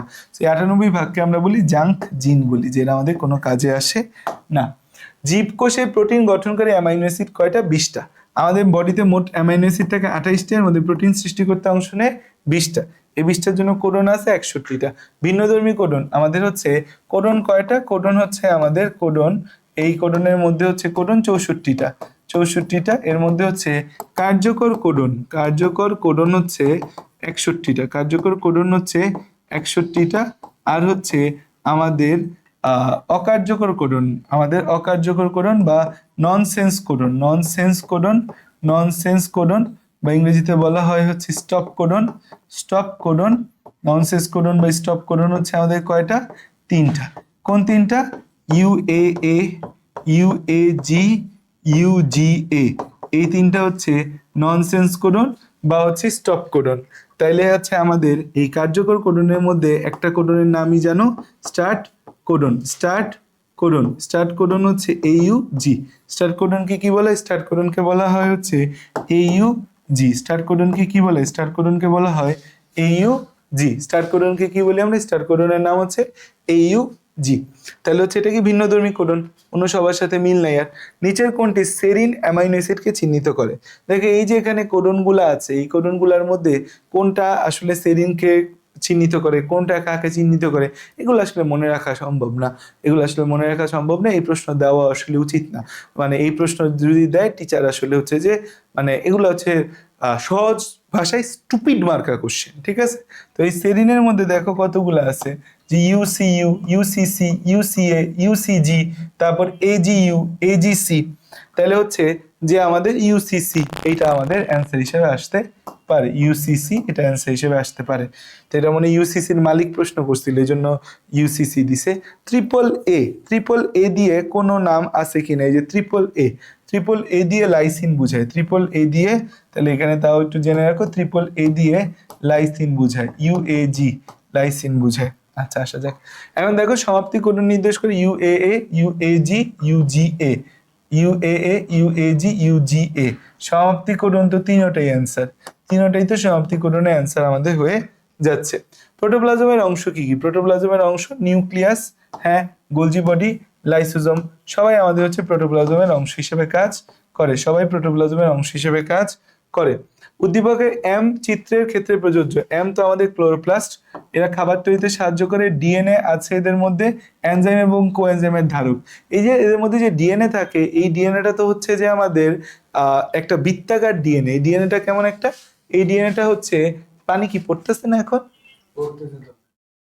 এই ডিএনএটা আমাদের কেমন ডিএনএ? এই ডিএনএটা হচ্ছে ডিএনএ ধারক ও বাহক, আসলে হচ্ছে যে বলা যায় না যে এরা ডিএনএ আছে, এদের মধ্যে 70S ডিএনএ আছে, বাট ডিএনএ ধারক শব্দটা কি এদের ক্ষেত্রে ব্যবহার করা যাবে? ডিএনএ ধারক শব্দটা এদের ক্ষেত্রে ব্যবহার করা উচিত না, এদের মধ্যে ডিএনএ থাকে। তাহলে 1 এবং 3ই হচ্ছে যে আমরা অ্যান্সার দিব, যে এর মধ্যে 70s ডিএনএ আছে, বা ডিএনএ ধারক কথাটা যায় না। ডিএনএ ধারণকারী কোষীয় অঙ্গাণুগুলো হচ্ছে আমাদের মাইটোকন্ড্রিয়া, ক্লোরোপ্লাস্ট, দুইটা আদিকোষী, এদের মধ্যে হচ্ছে আমাদের কি থাকে, ডিএনএ আছে। 70s ডিএনএ এদের মধ্যে পাওয়া যায়। লাইপোকন্ড্রিয়া, এখন এই নামটা শুনলেই না, আমি বইয়ের মধ্যে কোথাও এই নাম নাই। লাইপোকন্ড্রিয়া গোলজি বডির আরেকটা নাম, গোলজি বডির আরেকটা নাম লাইপোকন্ড্রিয়া ডিকটায়াজম ইডিওজম।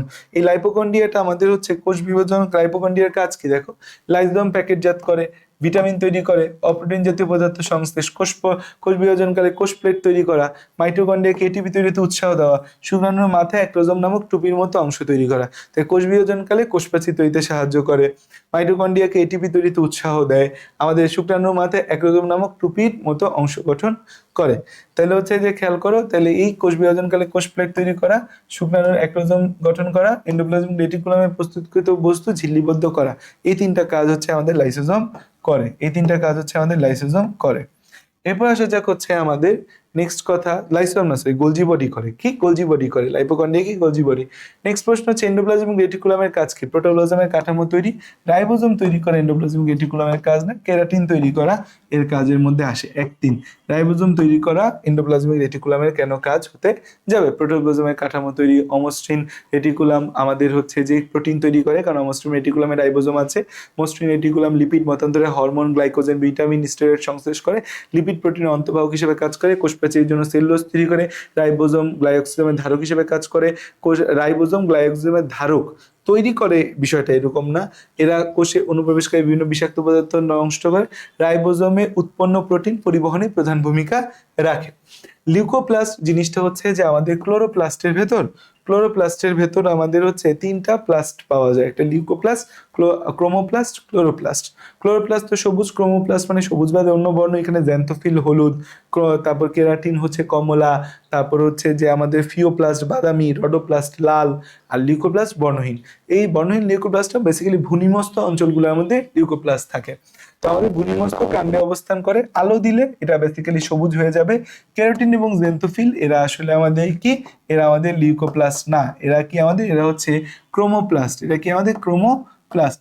কেরাটিন কি, কেরাটিন হচ্ছে কমলা, আর জেন্থোফিল কেমন, জেন্থোফিল হচ্ছে হলুদ। জেন্থোফিল কেমন, জেন্থোফিল হলুদ। তারপর দেখো নিউক্লিয়াস আমাদের কি উদ্ভিদ কোষের কেন্দ্রে থাকে, উদ্ভিদ কোষের কেন্দ্রে আমাদের নিউক্লিয়াস থাকে না। কেন থাকে না, কারণ উদ্ভিদ কোষে বড় একটা কোষ প্রাচীর থাকে, সরি কোষ গহ্বর থাকে। এই কোষ গহ্বরটা নিউক্লিয়াসটাকে একপাশে ঠেলে দেয়। 2 নম্বর হচ্ছে কোষ বিভাজন নিয়ন্ত্রণ করে, কথা সত্যি। এমআরএনএ উৎপাদন করে, এই কথাও সত্যি। তাহলে 2 এবং 3 এটা হচ্ছে উত্তর। আমাদের নিউক্লিয়াস কেন্দ্রে থাকবে প্রাণী কোষে, নিউক্লিয়াস কেন্দ্রে থাকবে কোথায়, প্রাণী কোষে, কারণ প্রাণী কোষে বড় কোষ গহ্বর থাকে না। ফন্টনা কর্তৃক আবিষ্কৃত কোষের মস্তিষ্কের অঙ্গাণুটা, কোষে প্রোটিন সংশ্লেষণ কম হলে একাধিক থাকে, প্রোটিন সংশ্লেষণ বেশি হলে একাধিক থাকে, প্রোটিন সংশ্লেষণ না হলে অনুপস্থিত থাকে, মেটাফেজে অদৃশ্য, টেলোফেজে দৃশ্যমান হয়। ফন্টনা কর্তৃক আবিষ্কৃত যে অংশটা সেটা হচ্ছে নিউক্লিওলাস। প্রোটিন সংশ্লেষণ কম হলে একাধিক থাকবে কেন, এটার সাথে প্রোটিন সংশ্লেষণের সম্পর্ক আছে। প্রোটিন সংশ্লেষণ বেশি হলে একাধিক থাকবে, কম হলে একটা থাকবে, না হলে অনুপস্থিত থাকবে। তাহলে উত্তর কি, উত্তর হচ্ছে 2 এবং 3। উত্তর হচ্ছে আমাদের 2 এবং 3। এবার দেখো, তাহলে এই যে নিউক্লিওলাস নিয়ে হচ্ছে যে আমাদের কথাবার্তা, এই জায়গায় হচ্ছে যে লেখা আছে যেসব কোষে প্রোটিন সংশ্লেষণ বেশি হয় সেই জায়গায় একাধিক নিউক্লিওলাস থাকে, প্রোটিন সংশ্লেষণ না হলে সেই সব কোষে নিউক্লিওলাস থাকে না। তারপরে আসে যে ডিএনএর কাজ, বংশগতির আণবিক ভিত্তি, জীবের সকল বৈশিষ্ট্য নিয়ন্ত্রণ, জৈবিক সংকেত প্রেরণ। 3টা কথাই আমাদের ডিএনএর ক্ষেত্রে চলে আসে। দেখো এই এমসি গুলো সমাধান করতে কিন্তু 10 সেকেন্ড লাগতেছে আমাদের, তাই না, 1 2 3 4 মানে সেকেন্ডের ক্ষেত্রে 10 সেকেন্ড সময় লাগতেছে। কেন, কারণ আগে যে আমরা বিস্তারিত পড়ে আসছি, সো বিস্তারিত পড়লে কিন্তু আমাদের হচ্ছে যে টাইম পরবর্তীতে কম লাগে। তারপর দেখো যে একটা নতুন সংশ্লেষিত ডিএনএ স্ট্র্যান্ডে, একটা নতুন সংশ্লেষিত আমাদের হচ্ছে ডিএনএ স্ট্র্যান্ডে অ্যাডিনিন আর সাইটোসিন বেস পেয়ার দেখা গেল, অ্যাডিনিন এবং সাইটোসিন বেস পেয়ার দেখা গেল, অ্যাডিনিন এবং সাইটোসিন বেস পেয়ার দেখা গেল। এটা আসলে অ্যাডিনিন আর থায়ামিন হলে সঠিক হতো, তাই না, কারণ অ্যাডিনিন আর থায়ামিন এটা সঠিক। 2 নম্বর হচ্ছে ডিএনএ পলিমারেজ 3 এর ভুলের কারণে হচ্ছে যে এটা হয়েছে। ইয়েস, ডিএনএ পলিমারেজ ঠিকঠাক মতো আমাদের বসাইতে পারে নাই, কারণ ডিএনএ পলিমারেজ 3 যে আছে এটা হচ্ছে যে আমাদের এই নাইট্রোজেনাস বেসগুলো ঠিকঠাক মতো বসানোর কথা, সেটা নাইট্রোজেনাস বেস ঠিকঠাক মতো বসাইতে পারে নাই, দ্যাটস ওয়াই হচ্ছে যে আমাদের ডিএনএ পলিমারেজ 3 তে ভুল হয়েছে। রিপেয়ার কমপ্লেক্সে তার স্বাভাবিক সংশোধন আমাদের হচ্ছে যে করে দেয়। ইয়েস, এখানে আমাদের রিপেয়ার কমপ্লেক্স হবে, রিপেয়ার কমপ্লেক্স এটা সমাধান করে দিবে, কারণ যদি এই সমাধানটা না হয় তাহলে কিন্তু আমরা বাঁচবো না, আমাদের বডিতে ক্যান্সার প্রতিনিয়ত হইতে থাকবে, কারণ ডিএনএতে স্থায়ী পরিবর্তন হলে সেটাকে মিউটেশন বলে এবং মিউটেশন থেকে ক্যান্সার হয়, আমরা হচ্ছে টিকতেই পারবো না। সো হচ্ছে এই 1 2 3 এই 3টা অ্যান্সারই হচ্ছে আমাদের কি সঠিক। তারপর দেখো যে জেনেটিক কোডনের বৈশিষ্ট্য কি। জেনেটিক কোডনের বৈশিষ্ট্য হচ্ছে এই জেনেটিক কোডনটা হচ্ছে একটা ট্রিপলেট, 3টা নাইট্রোজেনাস বেস পাশাপাশি বসে জেনেটিক কোডন তৈরি, সেটা 1 নম্বর কথা। 2 নম্বর কথা, কোডনগুলো সার্বজনীন। ইয়েস, কোডন সবার জন্য সেম। এইউজি কি আমাদের, এইউজি হচ্ছে প্রারম্ভিক কোডন, তাহলে 1 2 3 এটাই হচ্ছে আমাদের অ্যান্সার, 1 2 3 এটা হচ্ছে আমাদের অ্যান্সার। উদ্দীপকের পি চিহ্নিত অংশগুলোর নাম হচ্ছে সিস্টার্নি, পি চিহ্নিত অংশগুলোর নাম সিস্টার্নি। লম্বা চৌবাচ্চার মতো যে অংশ সিস্টার্নি বলা হয়, ছোট ছোট এই অংশগুলোকে বলা হয় ভেসিকল বলা হয়, ছোট ছোট গোল গোল অংশকে গোল ভেসিকল বলা হয়। তারপর আসা যাক হচ্ছে আমাদের চিত্রে প্রদর্শিত অণুর নাম কি। চিত্রে প্রদর্শিত অণুর নাম একটা পেন্টোজ সুগার আছে, নাইট্রোজেনাস বেস দেখাচ্ছে, ফসফেট গ্রুপ দেখাচ্ছে। এখন কথা হয়েছে যে এইখানে আমাদের যে পেন্টোজ সুগার আছে, পেন্টোজ সুগারের মধ্যে আমাদের এখানে ওএইচ আছে, ওখানে ওএইচ আছে, তাহলে এটা রাইবোজ, সহজ কথা এটা কি রাইবোজ। আচ্ছা, 2টা সূত্র আছে আমাদের, আমাদের পিউরিন আর পাইরিমিডিনের মধ্যে। পিউরিনের নাম ছোট, পিউরিন হচ্ছে যে আমাদের 2টা গহব্বর, মানে 2 রিং বিশিষ্ট, পিউরিন 2 রিং বিশিষ্ট, পাইরিমিডিন 1 রিং বিশিষ্ট, তাহলে এটা হয় অ্যাডিনোসিন মনোফসফেট নাইলে গুয়ানোসিন মনোফসফেট। সাইটিডিন আর ইরিটিডিন আগেই বাদ, কারণ কি 2 রিং বিশিষ্ট। এখন 2 রিং এর উপরে যদি অক্সি গ্রুপ থাকে, 2 রিং এর উপরে কি আছে, অক্সি গ্রুপ আছে, উপরে অক্সি গ্রুপ থাকলে এক ধরনের নাম হবে, আর উপরে হচ্ছে যে আমাদের NH2 থাকলে আরেক ধরনের নাম হবে। 2 জায়গায় 2টা ভিন্ন ধরনের নাম হয়। তাহলে আমাদের হচ্ছে এই জিনিসটা বইয়ের মধ্যে থেকে আমরা একটু দেখে আসবো। আচ্ছা, আমরা খেয়াল করি যে 2 রিং বিশিষ্ট অ্যাডিনিন আর গুয়ানিন। সো উপরে যদি আমরা NH2 পাই তাহলে হচ্ছে অ্যাডিনিন, আর উপরে যদি অক্সি গ্রুপ পাই তাহলে সেটা গুয়ানিন। 1 রিং বিশিষ্ট যারা, তারা হচ্ছে যে আমাদের থায়ামিন, সাইটোসিন, ইউরাসিল। সো উপরে যদি অক্সি গ্রুপ পাই তাহলে সেটা হচ্ছে আমাদের সাইটোসিন, উপরে ইউরাসিল, অক্সি গ্রুপ পাইলে ইউরাসিল, NH2 পাইলে সাইটোসিন, অক্সি গ্রুপ পাইলে ইউরাসিল, NH2 পাইলে সাইটোসিন। আর যদি অক্সি গ্রুপ আর CH3 2টা পাই তাহলে থায়ামিন। তাহলে হচ্ছে যে আমাদের 2 রিং বিশিষ্ট যদি আমরা অক্সি গ্রুপ পাই, 2 রিং বিশিষ্ট অক্সি গ্রুপ পাইলে হচ্ছে গুয়ানিন, আর NH2 পাইলে অ্যাডিনিন। 1 রিং বিশিষ্ট অক্সি গ্রুপ পাইলে ইউরাসিল, NH2 পাইলে হচ্ছে সাইটোসিন, আর হচ্ছে অক্সি গ্রুপ আর CH3 পাইলে সেটা হবে আমাদের কি থায়ামিন। সেই জায়গাটা হচ্ছে যে আমরা একটু মাথায় যদি রাখি তাহলে আমাদের জন্য ভালো, এবং হচ্ছে পরবর্তী প্রজন্মের জন্য ভালো, তাই না? যে হচ্ছে যে বাচ্চারাও মনে রাখতে পারবে, তোমরাও মনে রাখলা। তাহলে এই যে আমাদের হচ্ছে এখানে যে তাহলে ছবিটা যেটা দিচ্ছে, হ্যাঁ ছবি যেটা তাহলে হচ্ছে যে আমার এখানে দিছে, তাহলে যেহেতু এখানে অক্সি গ্রুপ আছে তাহলে এটা গুয়ানোসিন মনোফসফেট হিসেবেই আমাদের অ্যান্সার নিয়ে আসবে। তারপর আসা যাক হচ্ছে যে আবারও আমাদের আলফা 7 এর প্রমোশনটা দিয়ে দিলাম, যেন ভুলে না যাও। এখনই চাইলে প্রিবুকটা দিয়ে তারপর হচ্ছে ক্লাস শুরু করো। নেক্সট আমাদের যেটা আসবে সেটা হচ্ছে যে এই যে প্রদর্শিত অণু যে আছে এখানে ডিএনএ নিউক্লিওটাইডের মধ্যে মৌলিক পার্থক্য কি। ডিএনএ এর সাথে মৌলিক পার্থক্য হচ্ছে এখানে যে সুগার আছে সেই সুগারের পার্থক্য। এটা হচ্ছে আমাদের ডিঅক্সি রাইবোজ সুগার, এটা রাইবোজ সুগার, এটা রাইবোজ সুগার, আর ডিএনএ তে ডিঅক্সি রাইবোজ সুগার থাকে। নাইট্রোজেন ক্ষারকে মৌলিক পার্থক্য আছে। ফসফেটে কোনো পার্থক্য হচ্ছে যে নাই, ফসফেটে কোনো পার্থক্য থাকে না। তাহলে এটা উত্তর কি 1 এবং 3, 1 এবং 3 ফসফেট দুজনের ক্ষেত্রে আমাদের সেম। তারপর আসা যাক হচ্ছে ওয়াই এর স্থলে আমাদের পি চিহ্নিত অংশে কোন প্রক্রিয়া সংঘটিত হয়। পি গুলা থাইলাকয়েড দেখাচ্ছে। থাইলাকয়েডে আমাদের কি হবে, থাইলাকয়েডে আমাদের হচ্ছে যে এখানে তো এই অক্সিডেটিভ ফসফোরাইলেশন ঘটার কোনো সুযোগ নাই, কারণ এটা কি, এটা হচ্ছে আমাদের প্লাস্টিড, এটা প্লাস্টিড। এখানে আমাদের ক্যালভিন চক্র, হ্যাচেনস্লেক চক্র এবং ফটোফসফোরাইলেশন, এর মধ্যে থাইলাকয়েডের মধ্যে কি ঘটে আর স্ট্রমাতে কি ঘটে। আমরা জানি স্ট্রমাতে ঘটে হচ্ছে যে স্ট্রমাতে কি ঘটে, থাইলাকয়েডে কি ঘটে। এটা একটা ইন্টারেস্টিং বিষয় যে ক্যালভিন চক্র আর হ্যাচেনস্লেক চক্র, ক্যালভিন চক্রের আরেকটা নাম C3 চক্র, তাই না? হ্যাচেনস্লেক চক্রের আরেকটা নাম C4 চক্র। এই ক্যালভিন চক্র এবং হ্যাচেনস্লেক চক্র এরা হচ্ছে স্ট্রমাতে ঘটে। এরা কোথায় কিসে ঘটে, এরা হচ্ছে স্ট্রমাতে ঘটে, এরা হচ্ছে স্ট্রমাতে ঘটে। আর ফটোফসফোরাইলেশনটা আমাদের থাইলাকয়েডে ঘটে। ফটোফসফোরাইলেশন পি যে জায়গাটা, যে পি, এটা কি থাইলাকয়েড, থাইলাকয়েড, এটা থাইলাকয়েড। ওকে, নেক্সট আসা যাক হচ্ছে যে আমাদের সামনের দিকে যে উদ্দীপকে ওয়াই ও জেড উভয় ক্ষেত্রে আমাদের কি এরা দ্বিস্তরী আবরণযুক্ত, এই দুইজনই হচ্ছে আমাদের এটিপি তৈরিতে ভূমিকা রাখে। মাইটোকন্ড্রিয়া তৈরি করে অক্সিডেটিভ ফসফোরিলেশন প্রক্রিয়া এটিপি, প্লাস্টিড তৈরি করে ফটোফসফোরিলেশন প্রক্রিয়ায় এটিপি। এ আর বি উভয়ের ক্ষেত্রে প্রযোজ্য। এ আর বি উভয় পেঁচানো কুণ্ডলিত বিপরীতমুখী, প্রধানত সাইটোপ্লাজমে অবস্থান করে, অসংখ্য নিউক্লিওটাইড যুক্ত, এটা সত্যি কথা ডিএনএ আরএনএ উভয়ের ক্ষেত্রে। উদ্দীপকে এক্স এবং ওয়াই এর ক্ষেত্রে নিচের কোনটা সঠিক? এক্স হচ্ছে যে আমাদের কি রেপ্লিকেশন, বা এটাকে বলতে পারি এক্স প্রক্রিয়ায় কি হবে বলেন, এটা রেপ্লিকেশন হইতে পারে, ট্রান্সক্রিপশন হইতে পারে। আর বি বলে দিছে অ্যামিনো অ্যাসিড তৈরি, দ্যাট মিনস ট্রান্সলেশন। উভয়ই রাইবোজোমে সংগঠিত হবে না, হবে না। ওয়াই এর সাথে টিআরএনএ এর সম্পর্কযুক্ত প্রক্রিয়া ওয়াই, অ্যামিনো অ্যাসিড তৈরির সময় অবশ্যই টিআরএনএ লাগবে। উভয় প্রক্রিয়ায় পলিমারেজ এনজাইম প্রয়োজন না, উভয় প্রক্রিয়ায় পলিমারেজ এনজাইম প্রয়োজন না। এক্স এর প্রাইমার তৈরি হয়, প্রক্রিয়া এক্স এর প্রাইমার তৈরি হয়। প্রক্রিয়া এক্স আমাদের হচ্ছে যদি রেপ্লিকেশন বোঝায় প্রাইমার তৈরি হবে, প্রক্রিয়া এক্স যদি ট্রান্সক্রিপশন বোঝায় তাহলে প্রাইমার হবে না, প্রাইমার হয় রেপ্লিকেশনে।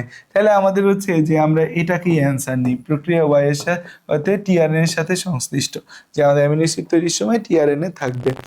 আমাদের এই যে যৌগটা আছে, এই যৌগটা হলো একটি, এইটা আমাদের তো ডিঅক্সি রাইবোজ সুগার, এটাকে অ্যাডিনিন ধরলে, এটাকে ফসফেট ধরলে, তাহলে আমরা ডিঅক্সি অ্যাডিনোসিন মনোফসফেট এটাকে বলতে পারি, যে এটা হচ্ছে আমাদের একটা ডিঅক্সি রাইবোজ সুগার, এটা অ্যাডিনোসিন, এটা ফসফেট, ডিঅক্সি অ্যাডিনোসিন মনোফসফেট বলা যায়। উদ্দীপকের যৌগটি দ্বারা সৃষ্ট জৈব অ্যাসিডটি আমাদের ডিএনএ ডাবল হেলিক্স যুক্ত, এরা হচ্ছে মাস্টার মলিকিউল নামে পরিচিত, জেনেটিক কোডন বহন করে। কোডন কথাটা এমআরএনএ এর সাথে যায়, কোডন কথাটা ডিআরএনএ এর সাথে যায় না, কোডন কথাটা ডিএনএ এর সাথে যায় না, এমআরএনএ এর সাথে যায়, ডিএনএ এর সাথে কোডন কথাটা যায় না। জেনেটিক কোডন কোথায় যাবে? এমআরএনএ, এমআরএনএ এর সাথে যাবে। উদ্দীপকের উপাদানটার নাম কি? এটা আমাদের একটা দুইটা হচ্ছে যে কি বলে, এক দুই দুই রিং বিশিষ্ট NH2 আছে, তাহলে এটা অ্যাডিনিন। দুই রিং বিশিষ্ট যদি অক্সি গ্রুপ থাকতো তাহলে হয়তো গুয়ানিন। এই অ্যাডিনিন ডিএনএ এর একটা উপাদান, এটি অন্য একটি ক্ষারকের সাথে দুইটা হাইড্রোজেন বন্ধন দ্বারা যুক্ত হয়, সুগারের 1 নম্বর কার্বনে যুক্ত থাকে। অ্যাডিনিন কার সাথে যুক্ত হয় দুইটা হাইড্রোজেন বন্ধন দ্বারা? অ্যাডিনিন হচ্ছে আমাদের থায়ামিনের সাথে যুক্ত হয় দুইটা হাইড্রোজেন বন্ধন দ্বারা, সাইটোসিন গুয়ানিনের সাথে যুক্ত হয় দুইটা হাইড্রোজেন বন্ধন দ্বারা। আমাদের উদ্ভিদ কোষের গুরুত্বপূর্ণ একটি অঙ্গাণু, যা উদ্ভিদ দেহকে আকর্ষণীয় করে পরাগায়নে সাহায্য করে। অঙ্গাণুর নাম প্লাস্টিড, প্লাস্টিডে বিদ্যমান ক্রোমোপ্লাস্ট, এরা ফুলকে রঙিন করে, রঙিন ফুলে আমাদের হচ্ছে যে মৌমাছি টোমাছির আকৃষ্ট হয়। তারপরে আমাদের যে কথা আছে, উদ্ভিদ কোষের গুরুত্বপূর্ণ একটা অঙ্গাণু, যা উদ্ভিদ কোষের দেহকে পরাগায়নে সাহায্য করে। উদ্দীপকের অঙ্গাণুটি যেসব জীবকোষে পাওয়া যায় না, যেসব জীবকোষে পাওয়া যায় না, মানে ক্লোরোপ্লাস্ট কোথায় পাওয়া যায় না? ছত্রাকে পাওয়া যায় না, ব্যাকটেরিয়াতে পাওয়া যায় না, নীলাভ সবুজ শৈবালেও, নীলাভ সবুজ শৈবালেও অঙ্গাণুটা নাই। নীলাভ সবুজ শৈবাল তো আমাদের একটা ব্যাকটেরিয়া, ব্যাকটেরিয়াতে কি কোনো অঙ্গাণু থাকবে? থাকবে না। তাহলে হচ্ছে উত্তর কি? উত্তর হচ্ছে 1, 2 এবং 3 হচ্ছে অ্যান্সার। নেক্সট প্রশ্ন হচ্ছে, লনের সবুজ ঘাস কিছুটা ইটের নিচে চাপা পড়ে থাকায় ঘাসগুলো বর্ণহীন হয়ে গেল। উদ্দীপকে বর্ণিত ঘাসগুলো বর্ণহীন হয়ে যায় কারণ আমাদের হচ্ছে ক্লোরোপ্লাস্ট লিউকোপ্লাস্টে রূপান্তর হয়ে যায়। যখন সূর্যের আলো থাকে না তখন ক্লোরোপ্লাস্ট লিউকোপ্লাস্টে কনভার্ট হয়, আবার আলো পাইলে লিউকোপ্লাস্ট থেকে ক্রোমোপ্লাস্ট এমনকি ক্লোরোপ্লাস্ট তৈরিও সম্ভব। লনের সবুজ ঘাস আছে, এখানে লিউকোপ্লাস্ট ক্লোরোপ্লাস্টে পরিণত হয়েছে। ঘাসগুলো কিছুদিন, দেখো ঘাসগুলা কিছুদিন সূর্যালোকের সংস্পর্শে থাকলে কি ঘটবে? লিউকোপ্লাস্ট ক্লোরোপ্লাস্টে পরিণত হবে, ঘাসগুলা বর্ণহীন থাকবে না, ঘাসগুলা ক্রমান্বয়ে সবুজ বর্ণ ধারণ করবে। কারণ কি? সূর্যের আলোর প্রভাবে লিউকোপ্লাস্ট ক্লোরোপ্লাস্ট হয়, সূর্যের আলোর প্রভাবে আর অভাবে ক্লোরোপ্লাস্ট লিউকোপ্লাস্ট হয়। এম চিত্রকে বলা হয় কি? এম চিত্রকে বলা হয় কোষের রান্নাঘর বলা হয়, এখানে রান্না বান্না হবে আমাদের। এই উদ্দীপকে হাইড্রোজেন বন্ধন সংখ্যা কত? অ্যাডিনিন থায়ামিন দুইটা, দুইটা, তিনটা, তিনটা, দুইটা, দুইটা, তিনটা, তাইলে 4, 7, 10, 12, 14, 17, 17টা হাইড্রোজেন বন্ধন আছে আমাদের। নেক্সট কথা হচ্ছে, উদ্দীপকে অন্যান্য বন্ধন হলো, এখানে কি কি বন্ধন পাওয়া যায়? এখানে হচ্ছে যে ফসফোডাইএস্টার বন্ধন পাওয়া যাবে। এই সাইটোসিন আর থায়ামিন দুইটা আমাদের হচ্ছে নিউক্লিওটাইডের মধ্যে ফসফোডাইএস্টার বন্ধন। গ্লাইকোসাইডিক বন্ধন তো পাওয়া যায় সুগারের মধ্যে, গ্লাইকোসাইডিক বন্ধনের এখানে কিছু নাই। ফসফোডাইএস্টার অ্যাস্টারিফিকেশন 2 এবং 3। নেক্সট হচ্ছে, উদ্দীপকের এ থেকে এমআরএনএ সৃষ্টিতে ব্যবহৃত হয়। এ থেকে এমআরএনএ তৈরিতে আমাদের হচ্ছে এটাকে বলে ট্রান্সক্রিপশন। ট্রান্সক্রিপশনে আরএনএ পলিমারেজ ব্যবহৃত হয়, আর ক্ষার হচ্ছে এইউজিসি ব্যবহৃত হবে। 1 এবং 3 হচ্ছে যে অ্যান্সার। নেক্সট কথা আর নাই, আমরা তাইলে এই চ্যাপ্টার শেষ করে ফেলছি। এই চ্যাপ্টারের আরো 100 এমসিকিউ পড়ানো সম্ভব। এই চ্যাপ্টার অনেক বড়। সো আমরা মোস্ট ইম্পর্টেন্ট বিগত বছরগুলোতে আসা গুরুত্বপূর্ণ কলেজগুলোতে আসা মোস্ট ইম্পর্টেন্ট প্রশ্নগুলো আনছি। তুমি অবশ্যই এই ক্লাসটা করার পর পুরো বই অন্তত 1 ঘন্টা সময় লাগায় পড়বা এই চ্যাপ্টারটা, কারণ এই চ্যাপ্টার থেকে প্রশ্ন আসবে, সিকিউ আসবে, এমসিকিউ আসবে, ক আসবে, খ আসবে। সেই চ্যাপ্টারটা যদি মিস দিয়ে যাও তাহলে তুমি পরীক্ষার হলে অনেক কিছু মিস করে যাবে। ঠিক আছে, থ্যাংক ইউ, আসসালামু আলাইকুম, আল্লাহ হাফিজ, tata, bye bye, see you, দেখা হবে নেক্সট ক্লাসে।